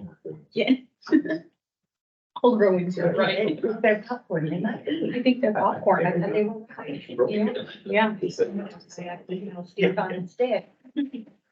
Welcome back to the July meeting of the Indiana Commission for Higher Education. We're now going to continue with our agenda. We have Dr. Ken Sauer and Jillian Schulten to present the NGA Learning and Employment Record Grant. Thank you, Mr. Chairman, members of the commission. And Sean, are you doing the honors of advancing the slide? Okay, if you would, please. First of all, what is this presentation really about? It's about helping learners, workers to communicate the skills, the competencies that they have mastered, and to facilitate skill-based hiring on the part of employers. And the idea is to do this through using innovative technology, digital credentials, and digital wallets. Let's see. Who's ready to advance the slide? Okay, great. And one more, please. Thank you, Madison. So what about the grant? In late 2022, NGA announced and Walmart announced that the commission would receive a grant for a demonstration project on learning and employment records. We didn't actually get the money until the end of February, but since then we've been working very hard to implement this. It was a fairly modest grant, $150,000. We were asked by the governor's office, and next slide, Madison. Well, first of all, there are 6 states that received grants, and they're depicted here. And Madison, why don't we advance that? Okay, we were asked by the governor's office to submit a proposal to NGA, and of course, we were pleased that we received funding. The leadership team consists of the governor's office, the Department of Education, Department of Workforce Development, the Indiana Chamber, IECD, and WGU. Madison, we're ready to go here. Now, this proposal was successful in getting money because we were building on some initiatives. There are many initiatives, but I'm just going to highlight 3. The first of which involves our Indiana e-transcript program. This has been an initiative that has been in place now for 18 years, and it is very mature. You will be receiving a progress report on this initiative at the September meeting. But in addition to providing a way of exchanging transcripts, Parchment, our vendor that provides the foundation for this initiative, also issues digital credentials. And that was a key element in advancing this particular work. The second initiative that we build on is the Credential Engine Initiative. This has been in place now for 6 years. So again, it's had time to mature. We have published a wealth of information about all certificate and degree programs that are offered in the public sector, some 3,000. And of all the information that's been published about these programs, the most important data element that's been published is competencies. Now, at this point, we've only had 2 institutions that have published all of the competencies for all of their degree programs, Ivy Tech and Purdue University Global. Now, I'm going to be talking more about competencies later on. This will be something that will recur throughout the presentation. Ken, I'm sorry to ask a stupid question, but remind me again how competencies is defined.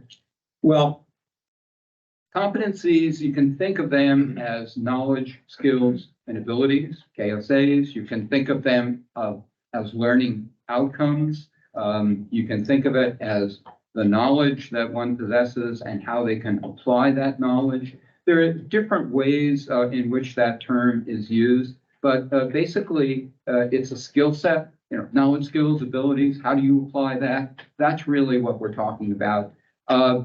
We tend to use the term competency as a shorthand. But that's essentially what is meant by that. What would this would be like you know, like something, accounting grade B. Is that what this is, where it'd be, well, that's an accounting competency, got a B grade in it or something, or how? Well, it's more, and actually there's a slide in here that would get into this in a little greater detail, but it's basically if somebody completes this credential, what skills are they supposed to have? That's really what we're talking about here.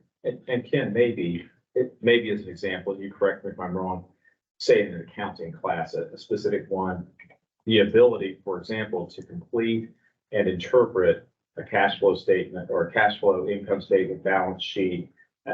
That could be an example, I think, of being able to say, these are the specific competencies then within that they would be able to explain that, complete one. Right, yeah, calculus course. I was going to use solving differential equations, something like that. Ken was going to use physics because he loves physics. He knew not to go there. Yeah. Next slide, Madison. And the third initiative, and this is really an exciting one, and we are very fortunate to build on this particular initiative, which we'll refer to as the Indiana Achievement Wallet. The Indiana Achievement Wallet results from the generosity of the philanthropic sector.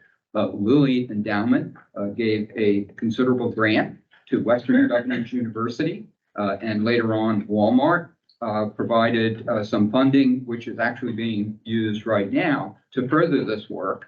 And Western Governors University partnered with a very innovative IT firm called IQ4, and you'll hear more about them, and we're fortunate to have a partnership with them. But that's how the Indiana Achievement Wallet got built. There was some engagement on the part of Ivy Tech and the Goodwill Excel Center, and certainly the present work has it integrates efforts and receives help from Credential Engine and Parchment. I'll talk about this a little bit more.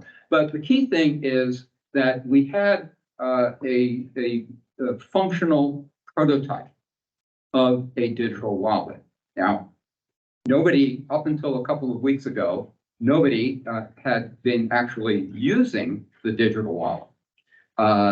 No students had one, no credentials had been put into it. But this was the purpose of the demonstration project, to begin this work. How do we get this wallet to be used and certainly refined as we go forward? Next slide, please, Madison. So what are learning and employment records? Next slide. For our purposes, think of an LAR as a credential of any type that signifies mastery of competencies. Now, these can come from diverse sources. It's really not important how the individual acquired that knowledge and those skills.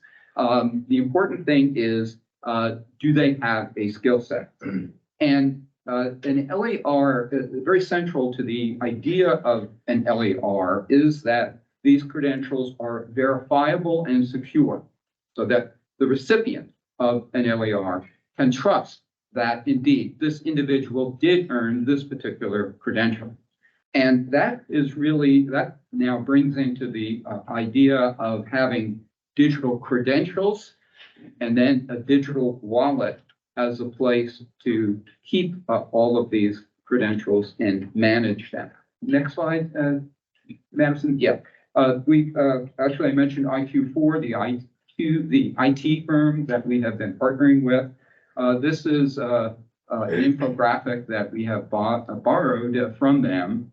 I'll just call your attention to that middle part of this slide, where you have that kind of figure 8 with the circle in the middle, learning and employment record. The thing I like about this particular part of the infographic is on the left-hand side, you have school learning. On the right-hand side, you have work-based learning. And that's really important because the commission certainly has emphasized work-based learning. The Department of Education has emphasized that. And I like this way of depicting what a learning and employment record is. Okay, yes. Are those safe? I mean, can the learner worker like pad it by sticking in stuff that's not real? Well, we're focusing on credentials that have been issued by an entity. Okay.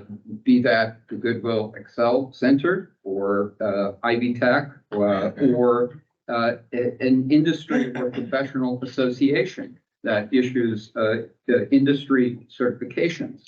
So the idea is that these credentials would be issued by someone to the individual. The individual couldn't, it's not a resume in the sense of, I have all of these things. The idea of the wallet is to have the collection of actual credentials, digital credentials. Think of the wallet that we use to keep theater tickets in or airline flight. That's what we really mean by a digital wallet.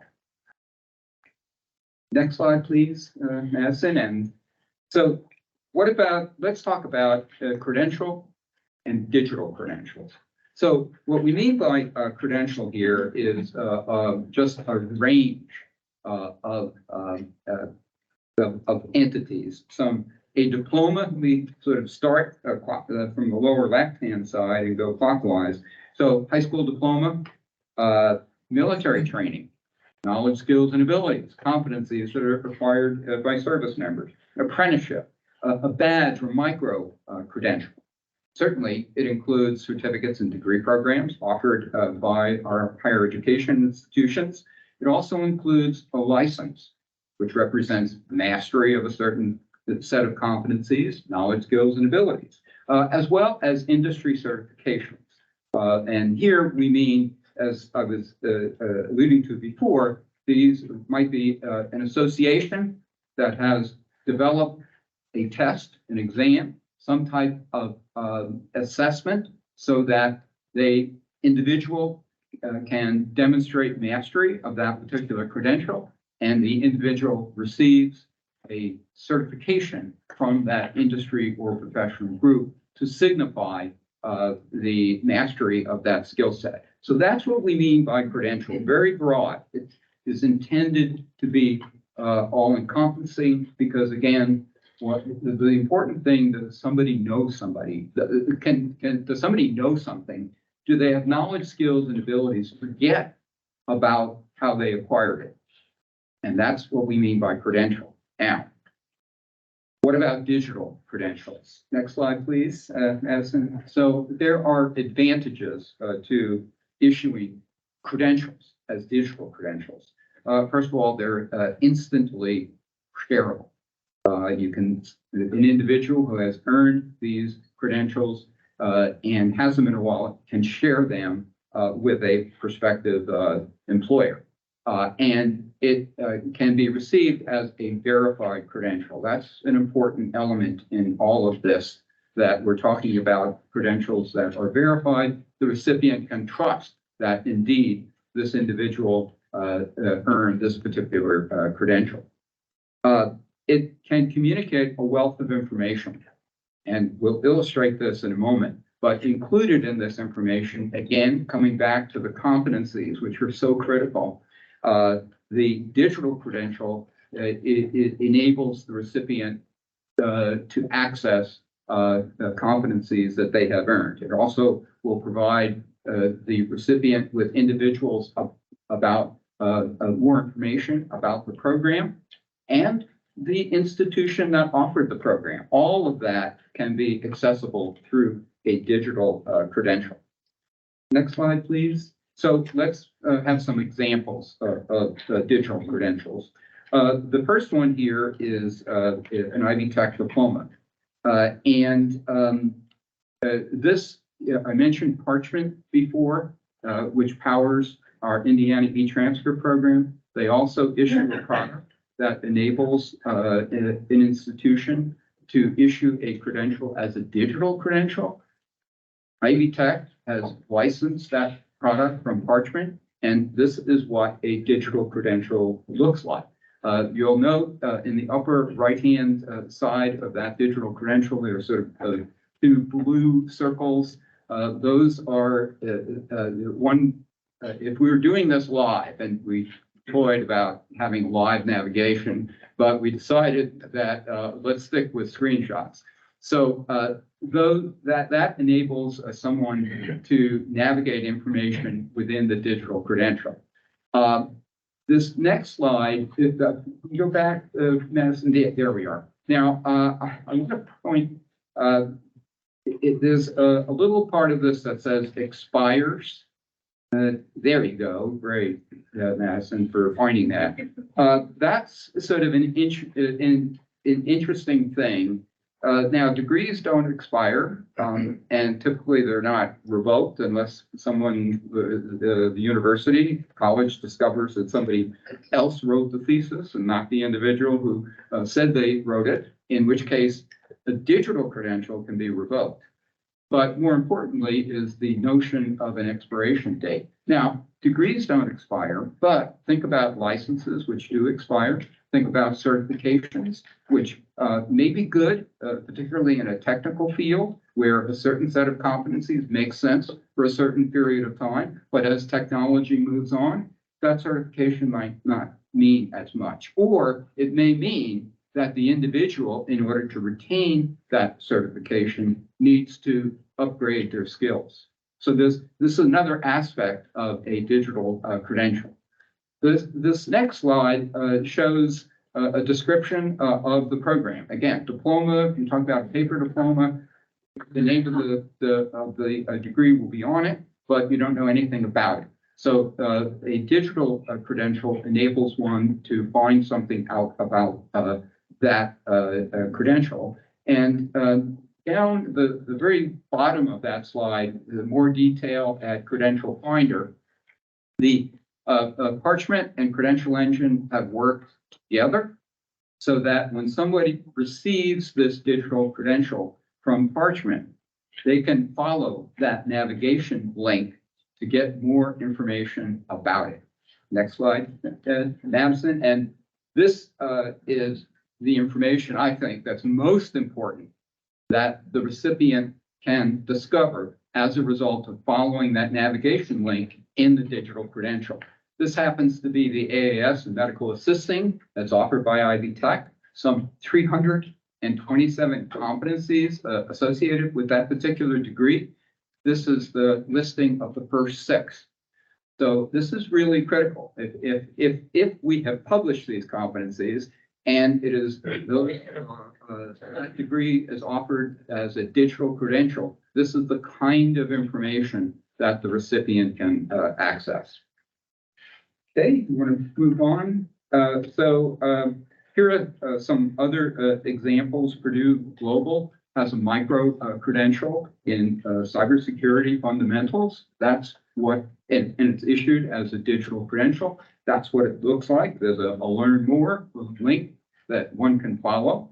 Likewise, IU has issued digital badges, a whole bunch of them, as you can see, so 216.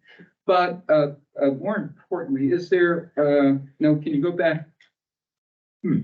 Yes, that's what I wanted, Madison, thanks.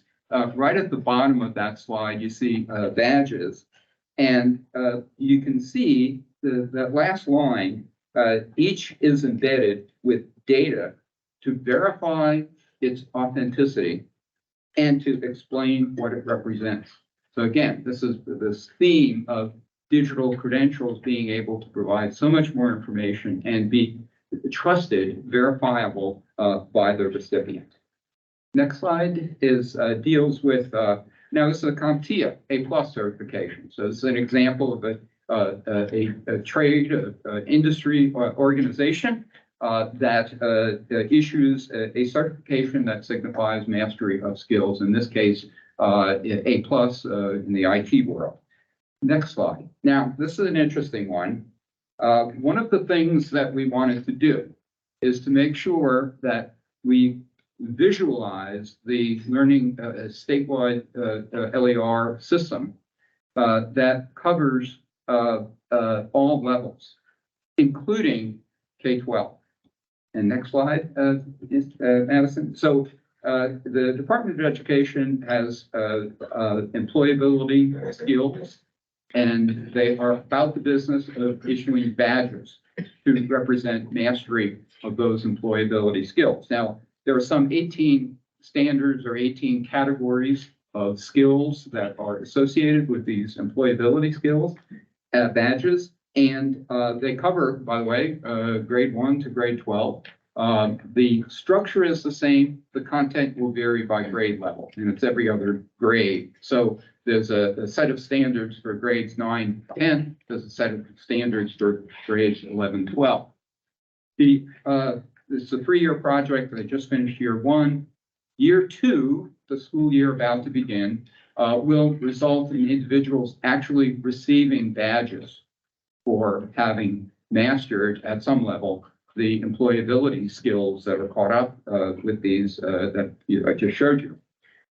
We have worked with the department and the vendor that they are using to encourage them and make sure that these employability skills badges would be issued as digital credentials, which could in fact be put in the digital wallet. And this is an important idea because we really, the idea here is to try to create a sort of a new mindset, which is there are credentials that represent skills. I want to be able to know what skills I've mastered and maybe identify those gaps where I need some skills that I haven't mastered yet. And to the extent we can begin this kind of thinking in K-12, that will sort of run through post-secondary education and then the workforce. So we very deliberately wanted to reach out to our friends at the Department of Education so that they could be included in this project. And this is the poster that DOE has developed on the employability skills standards. And so let's now talk about, why digital wallets? We've been talking a lot about digital credentials. Why digital wallets and what progress have we made? So you saw this slide before, but I just wanted to put it up there as a reminder of the wealth of credentials that are out there. The Credential Engine did a survey of the United States, and they determined that there were some 1 million different kinds of credentials that are depicted in this infographic that are offered around the country. And who knows, outside of the country and in other places as well. So there's a huge number of these. As we think about changes in workforce demands, changes in technology, the way jobs change, the way we're focusing on short-term credentials, the way we're encouraging upskilling through these short-term credentials or reskilling if jobs become obsolete and somebody needs to try to transfer those skills elsewhere. So I think we're here now, but it's very easy to imagine that during the course of one's career, there are many, many different kinds of credentials that one would have earned. Digital wallets are a way to manage them. And also very significant to the concept of digital wallets is that the learner, the worker, has agency. They're the ones that manage the collection of credentials that they have earned. They can get rid of obsolete ones. They can send all or a subset of those to an employer depending upon the job, the needs of the job that is being advertised. Next, this is just an infographic that we borrowed from Parchment. And next one. And this is the idea, if we can keep going, that you have an educational entity that issues the digital credential that's stored in the digital wallet, and then the individual can send those contents to a prospective employer. So Ken, just a really quick question on the slide. It says learner managed under digital. What does that mean, learner managed? Does that mean I can remove things from my digital wallet I don't want shown, or Yeah, it means that the wallet would be a mechanism that would enable one to assemble all of these things if there are some credentials that have become obsolete. So it just doesn't mean much anymore. Maybe they've expired. Maybe the skill set that was involved in the individual earning that is no longer relevant. So they, just as we clean house, well, clean the wallet. And the other thing though is that it makes it easy for the individual to send a subset or all, if they so choose, of those credentials to a recipient. That they don't have to go out. So we don't have siloed requests to each one of the credential issuers. The idea of the wallet is to make it easy for the individual to not have to contact, 12 different credential issuing organizations that are associated with the dozen credentials that they have earned. The idea of the wallet is to enable the individual to much more easily say, this is the set that I'm sending. Next slide, please. Yes. I was curious, does it also, would it have the ability to house like professional associations and credentials from long-term professional associations such as maybe the Indy Chamber, and you're a member there and you earn a certificate through their professional development? Absolutely. And this is actually, in the interest of time, I didn't dwell on it, but remember back the IQ4 infographic, that figure 8, where you had the work-based learning. We're hoping that through this project, this will be an opportunity for employers to credentialize, if I can use that word, some of the skill sets that they have learned and mastered as a result of the particular training that employer has developed. So it may not be associated with a post-secondary institution, it may not be associated with an industry or professional association. It's the companies. And that could be signified through a credential, which again, could be put into that wallet. That's very interesting. Thank you. Next slide, please. I'll go through this very quickly, but there are lots of things that we have to deal with in terms of getting credentials to fit into the wallet. Think that the digital credentials, they're issued in accordance with certain technical standards. Digital wallets have their own technical standards, and the whole thrust of this project is to begin to sort out how we can make sure that the technical standards associated with the issuance of credentials are consistent with those needed to fit into the wallet. We have focused a lot of attention, the first couple of months of this project, focused on Parchment and IQ4. So Parchment, again, the platform for e-transcript, issues digital credentials. But at the time that this project began, they couldn't fit into the digital wallet that had been developed by IQ4, the Indiana Achievement Wallet. So for the first couple of months, basically it was a matter of getting the folks together, saying, how do we do this? What's the best way for achieving an integration so that by the end of this project, toward the end of this year, we can actually have Parchment issued credentials, digital credentials put into the Indiana Achievement Wallet. And there's a lot of work involved. That's one very important vendor of digital credentials, and it took a lot of effort. But we need to discover what else is out there, what other digital credentials are being issued, and who's issuing them, and what vendor is being used. And this is a setup for Jillian to talk about our effort to understand that landscape. I've just talked about Parchment and IQ4. How can those standards be made to align? How can we make the work that the individual who has earned that credential easy to say, okay, I want my Ivy Tech diploma that was issued through Parchment to fit into the Indiana Achievement Wallet. And by the way, by the end of this project in October, literally, it will only take somebody to go to the link, click a button, and they will have the Parchment issued Ivy Tech certificates and degrees instantly put into the wallet. Well, good afternoon. I'm going to be sharing some survey results with you. We conducted a survey and asked the independent institutions as well as the public institutions about their digital credentials. It was a very simple survey, so it mainly asked who issues degrees, certificates, badges, and micro-credentials digitally.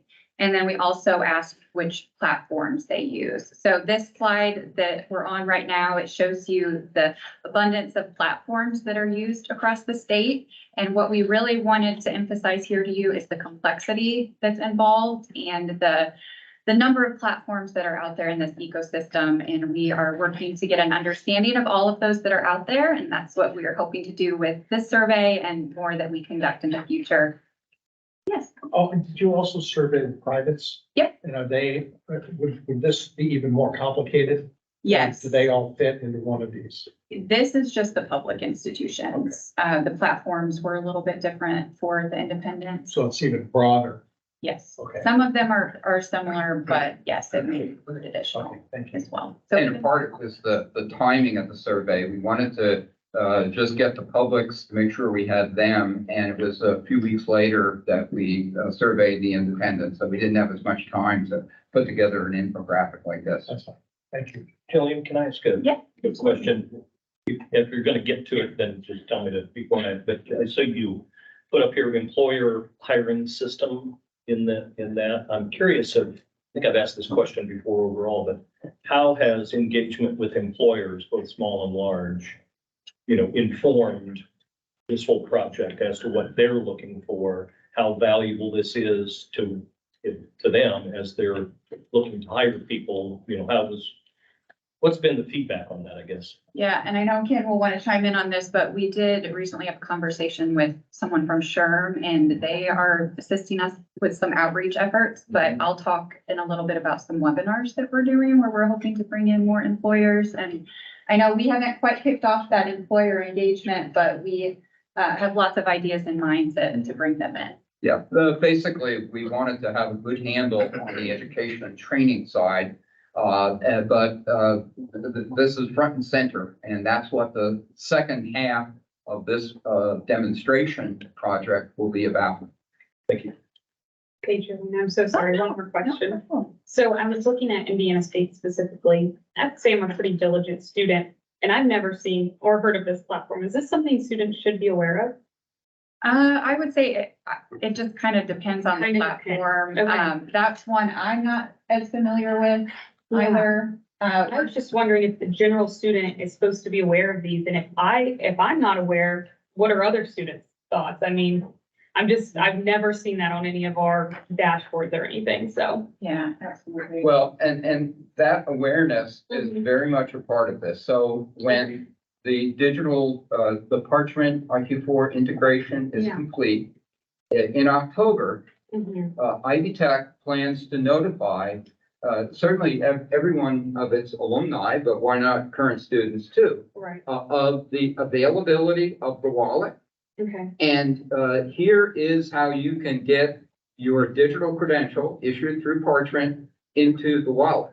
And by the way, as part of this landscape analysis that Jillian is talking about, we also wanted to identify those industry certifications that Ivy Tech graduates would likely have earned, and in some cases really have to earn as a part of their instruction. So we will also want Ivy Tech to say, and by the way, if you have one of these industry certifications, you can fit that in the wallet, and here's how to do it. We want to make it easy for someone to essentially, like Parchment, click the button and have that added. Yeah, I think that's the key, is making it easy. I have a badge, but I'm not sure how to actually collect it from anywhere, so I completely understand that. Not knowing the platform. Right, I was like, well, this is news to me, so. Thanks.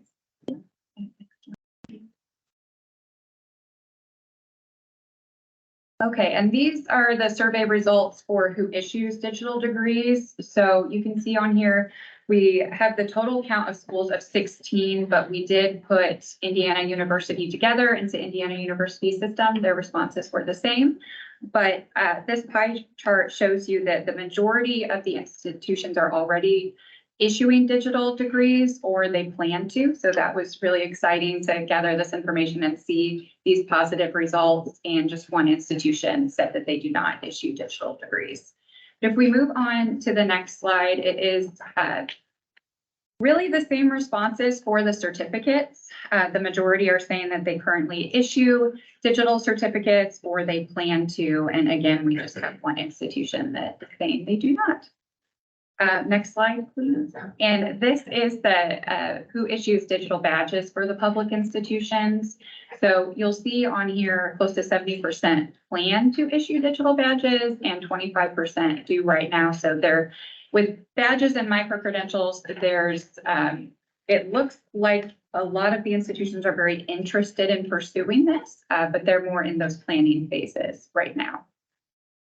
And this slide is the same as the other slide. Well, it's very similar. There were 2 no responses on that one, but the results are very similar.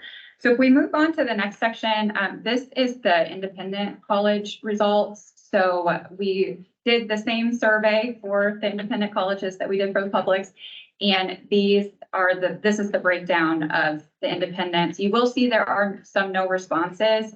We had 19 out of the 29 institutions participate in the survey, which we consider to be a great amount of responses. So on here, you're able to see that not quite as many of them as the publics issue digital degrees. So this is something that we're wrapping our heads around, trying to figure out where the independent colleges are at with issuing digital degrees. The next one is the digital certificates. Again, a kind of high no response rate in here, and 34.5% do not currently issue digital certificates, but a good number do plan to, or they already issue digital certificates. And the last 2 slides in this section talk about digital badges and digital micro-credentials. And what we've gathered is that the independent colleges have less emphasis on digital badges and micro-credentials, the best that we can tell. They're not quite as engaged with these as the public institutions are. But this was our first outreach and we wanted to share this information with you, and we're hoping to gather more information on these as we move forward with the project. But we did want to share a series of digital credentialing webinars that we have coming up. The first one's on August 2nd, and this is bringing together a lot of folks in Indiana to talk about digital credentials and wallets in the state. Then our second webinar is going to bring in the employer side and really address how the employers can engage in this work and how the wallets connect to employers. And then that last webinar on October 4th will be talking about that roadmap and looking ahead and the work that we're going to be continuing to do. So if you're interested in that, we're happy to share the link to register. You could attend one or all of them, but we're very excited to gather everyone together and talk about digital credentials. I'll send it back over to Ken. Okay, can we just hold that slide for a second, Madison? I was remiss in not mentioning something earlier when we were talking about competencies. And Madison, you're so good, but I won't ask you to go back to the slide for medical assisting, the one where it had the AAS and medical assisting 327 competencies. And I mentioned that Purdue Global and Ivy Tech have published all of the competencies for their degrees. The commissioner and I have had a conversation about, well, maybe this is the time that we ought to think about having the commission consider a policy which says something like, we would like all of our institutions to publish competencies associated with their credentials. Actually, the timing is perfect for this, not only because of this project, but because Seth mentioned earlier that we're working with a vendor counterpart to redo our database, CHES. One of the things that we had on the academic affairs list of changes is to be able to have the institutions send us the competencies associated with the 3,000 degree programs and certificate programs that we have in our inventory. And that would make it easier for us to publish these things to the Indiana Credential Registry. So in any case, I just wanted to say that because part of the having digital credentials is to provide a wealth of information about the credential and about the credential issuer. The most important thing, in my view, is the competencies, these knowledge, skills, and abilities that somebody is supposed to master. And by the way, if they're published as data, they're also searchable as well. And that's a whole nother topic we can get to, because part of the idea here long-term would be to have individuals reveal the credentials so that, and the competencies that they have mastered, such that employers would be able to search and find a profile for the kind of skill sets that they're looking for. So in any case, I just wanted to mention that about competencies, because it may be in the future, we may be coming back to you on that. Madison, the next one. Yeah, so Dan, to your question about employers, absolutely, this is critical. So we, Julian mentioned SHRM, and they seem to be very willing to help us, perhaps with some kind of survey that, like the one that we did for the institutions. We've talked to Ivy Tech about in specific areas, advanced manufacturing, for example, IT health, to see if the employers that they work with so closely, and Ivy Tech does a good job on that, to see if some of those specific companies might be able to work with us to look at this project and have their HR people and line managers who are involved in the hiring give us feedback. The chamber also has been very helpful in this regard. There was and part of this could also involve some of the technical work. I stress that there are a lot of technical standards and issues that have to be addressed. There was a study that was published in March of this year by Northeastern University, and Northeastern did an analysis of the HR platforms, the hiring software that HR directors use as they sort through applications for job posting. And it found that in many instances, the software was not able to recognize or some of these digital credentials that we're talking about, the industry certifications, for example. So one of the things that we also would like to work with is if we could find a couple of those platforms and test whether or not the contents of this digital wallet could be recognized by the software. So anyway, there's a lot that we want to do with employer engagement.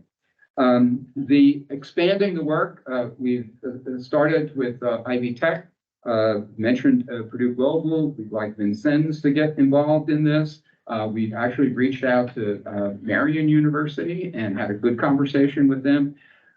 Of course, we would love to expand this to all institutions and invite all institutions to participate. That's, that is the game plan. And as quickly as we can get there, the better off we are. We want to build in equity considerations into this. It's great if we can build technology, but not accessible by everybody, we fail. So we want to make sure that everybody has access to this. This very interesting idea, this came from Marshall Foundation, about is it possible to use the digital wallet to tie into support services that would enable individuals to overcome some of the barriers, housing, food insecurity, transportation, childcare, that prevent an individual from taking advantage of the educational opportunities that are available in the state. So that's sort of another thing we're going to be playing with to see if we might be able to have the digital wallet provide links to that community of care.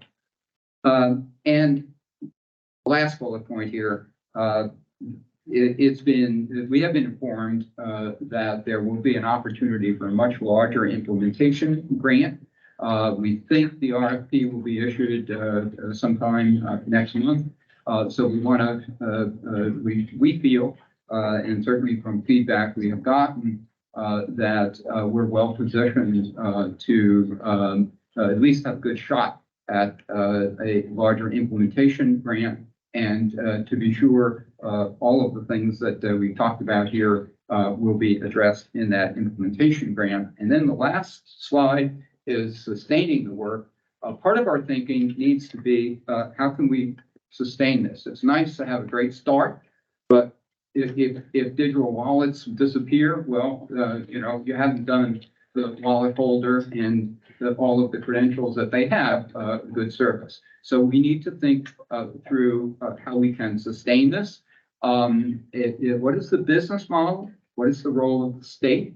Are there possible public-private partnerships? So that's another aspect of the work that we want to continue. Now, we want to do this irrespective of whether we get the larger implementation grant that I referenced. Obviously, if you have more money, if you have some money, you have more more help that you can enlist in doing all of this. But at least I think for those of us who see the potential of this, it's something that we want to sustain no matter what.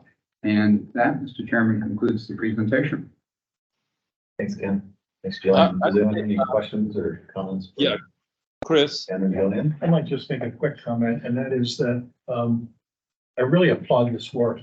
This would be incredibly valuable, not just to the business community, but to the public sector and also to nonprofits, and especially the students, to be able to have that kind of access and easily get this information to employers, whoever they may be. So, I mean, this is, I really hope that we would strongly encourage, maybe by resolution, the participation of all of our publics and the strong encouragement of our privates to participate in something like this. It'd be kind of nice for Indiana to lead the country in this.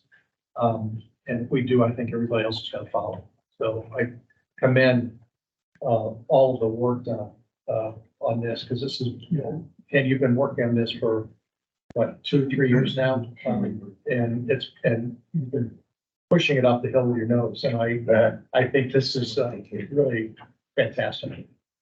Hey, this is Al Hubbard. I agree. Anyone else? I agree. Yeah. Am I coming across or not? Okay, thank you. Hello? Can y'all hear me? So we have finished all the voting. The only thing I have left for us is information items. You can find these starting on page 87 of your agenda book. Is there any old business?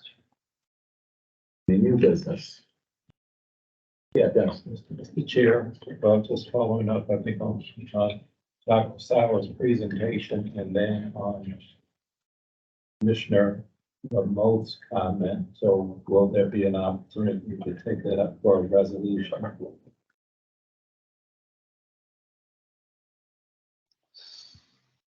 I'm just questioning whether it's time to do that resolution yet, as there's, Dr. Sauer, as you're still working on the digital wallet and we don't really have people using them yet. Is it perhaps premature to do a resolution to ask all the colleges or universities to participate? That would be the intent, and the question is exactly how that would be worded, but we certainly would be happy to work on that.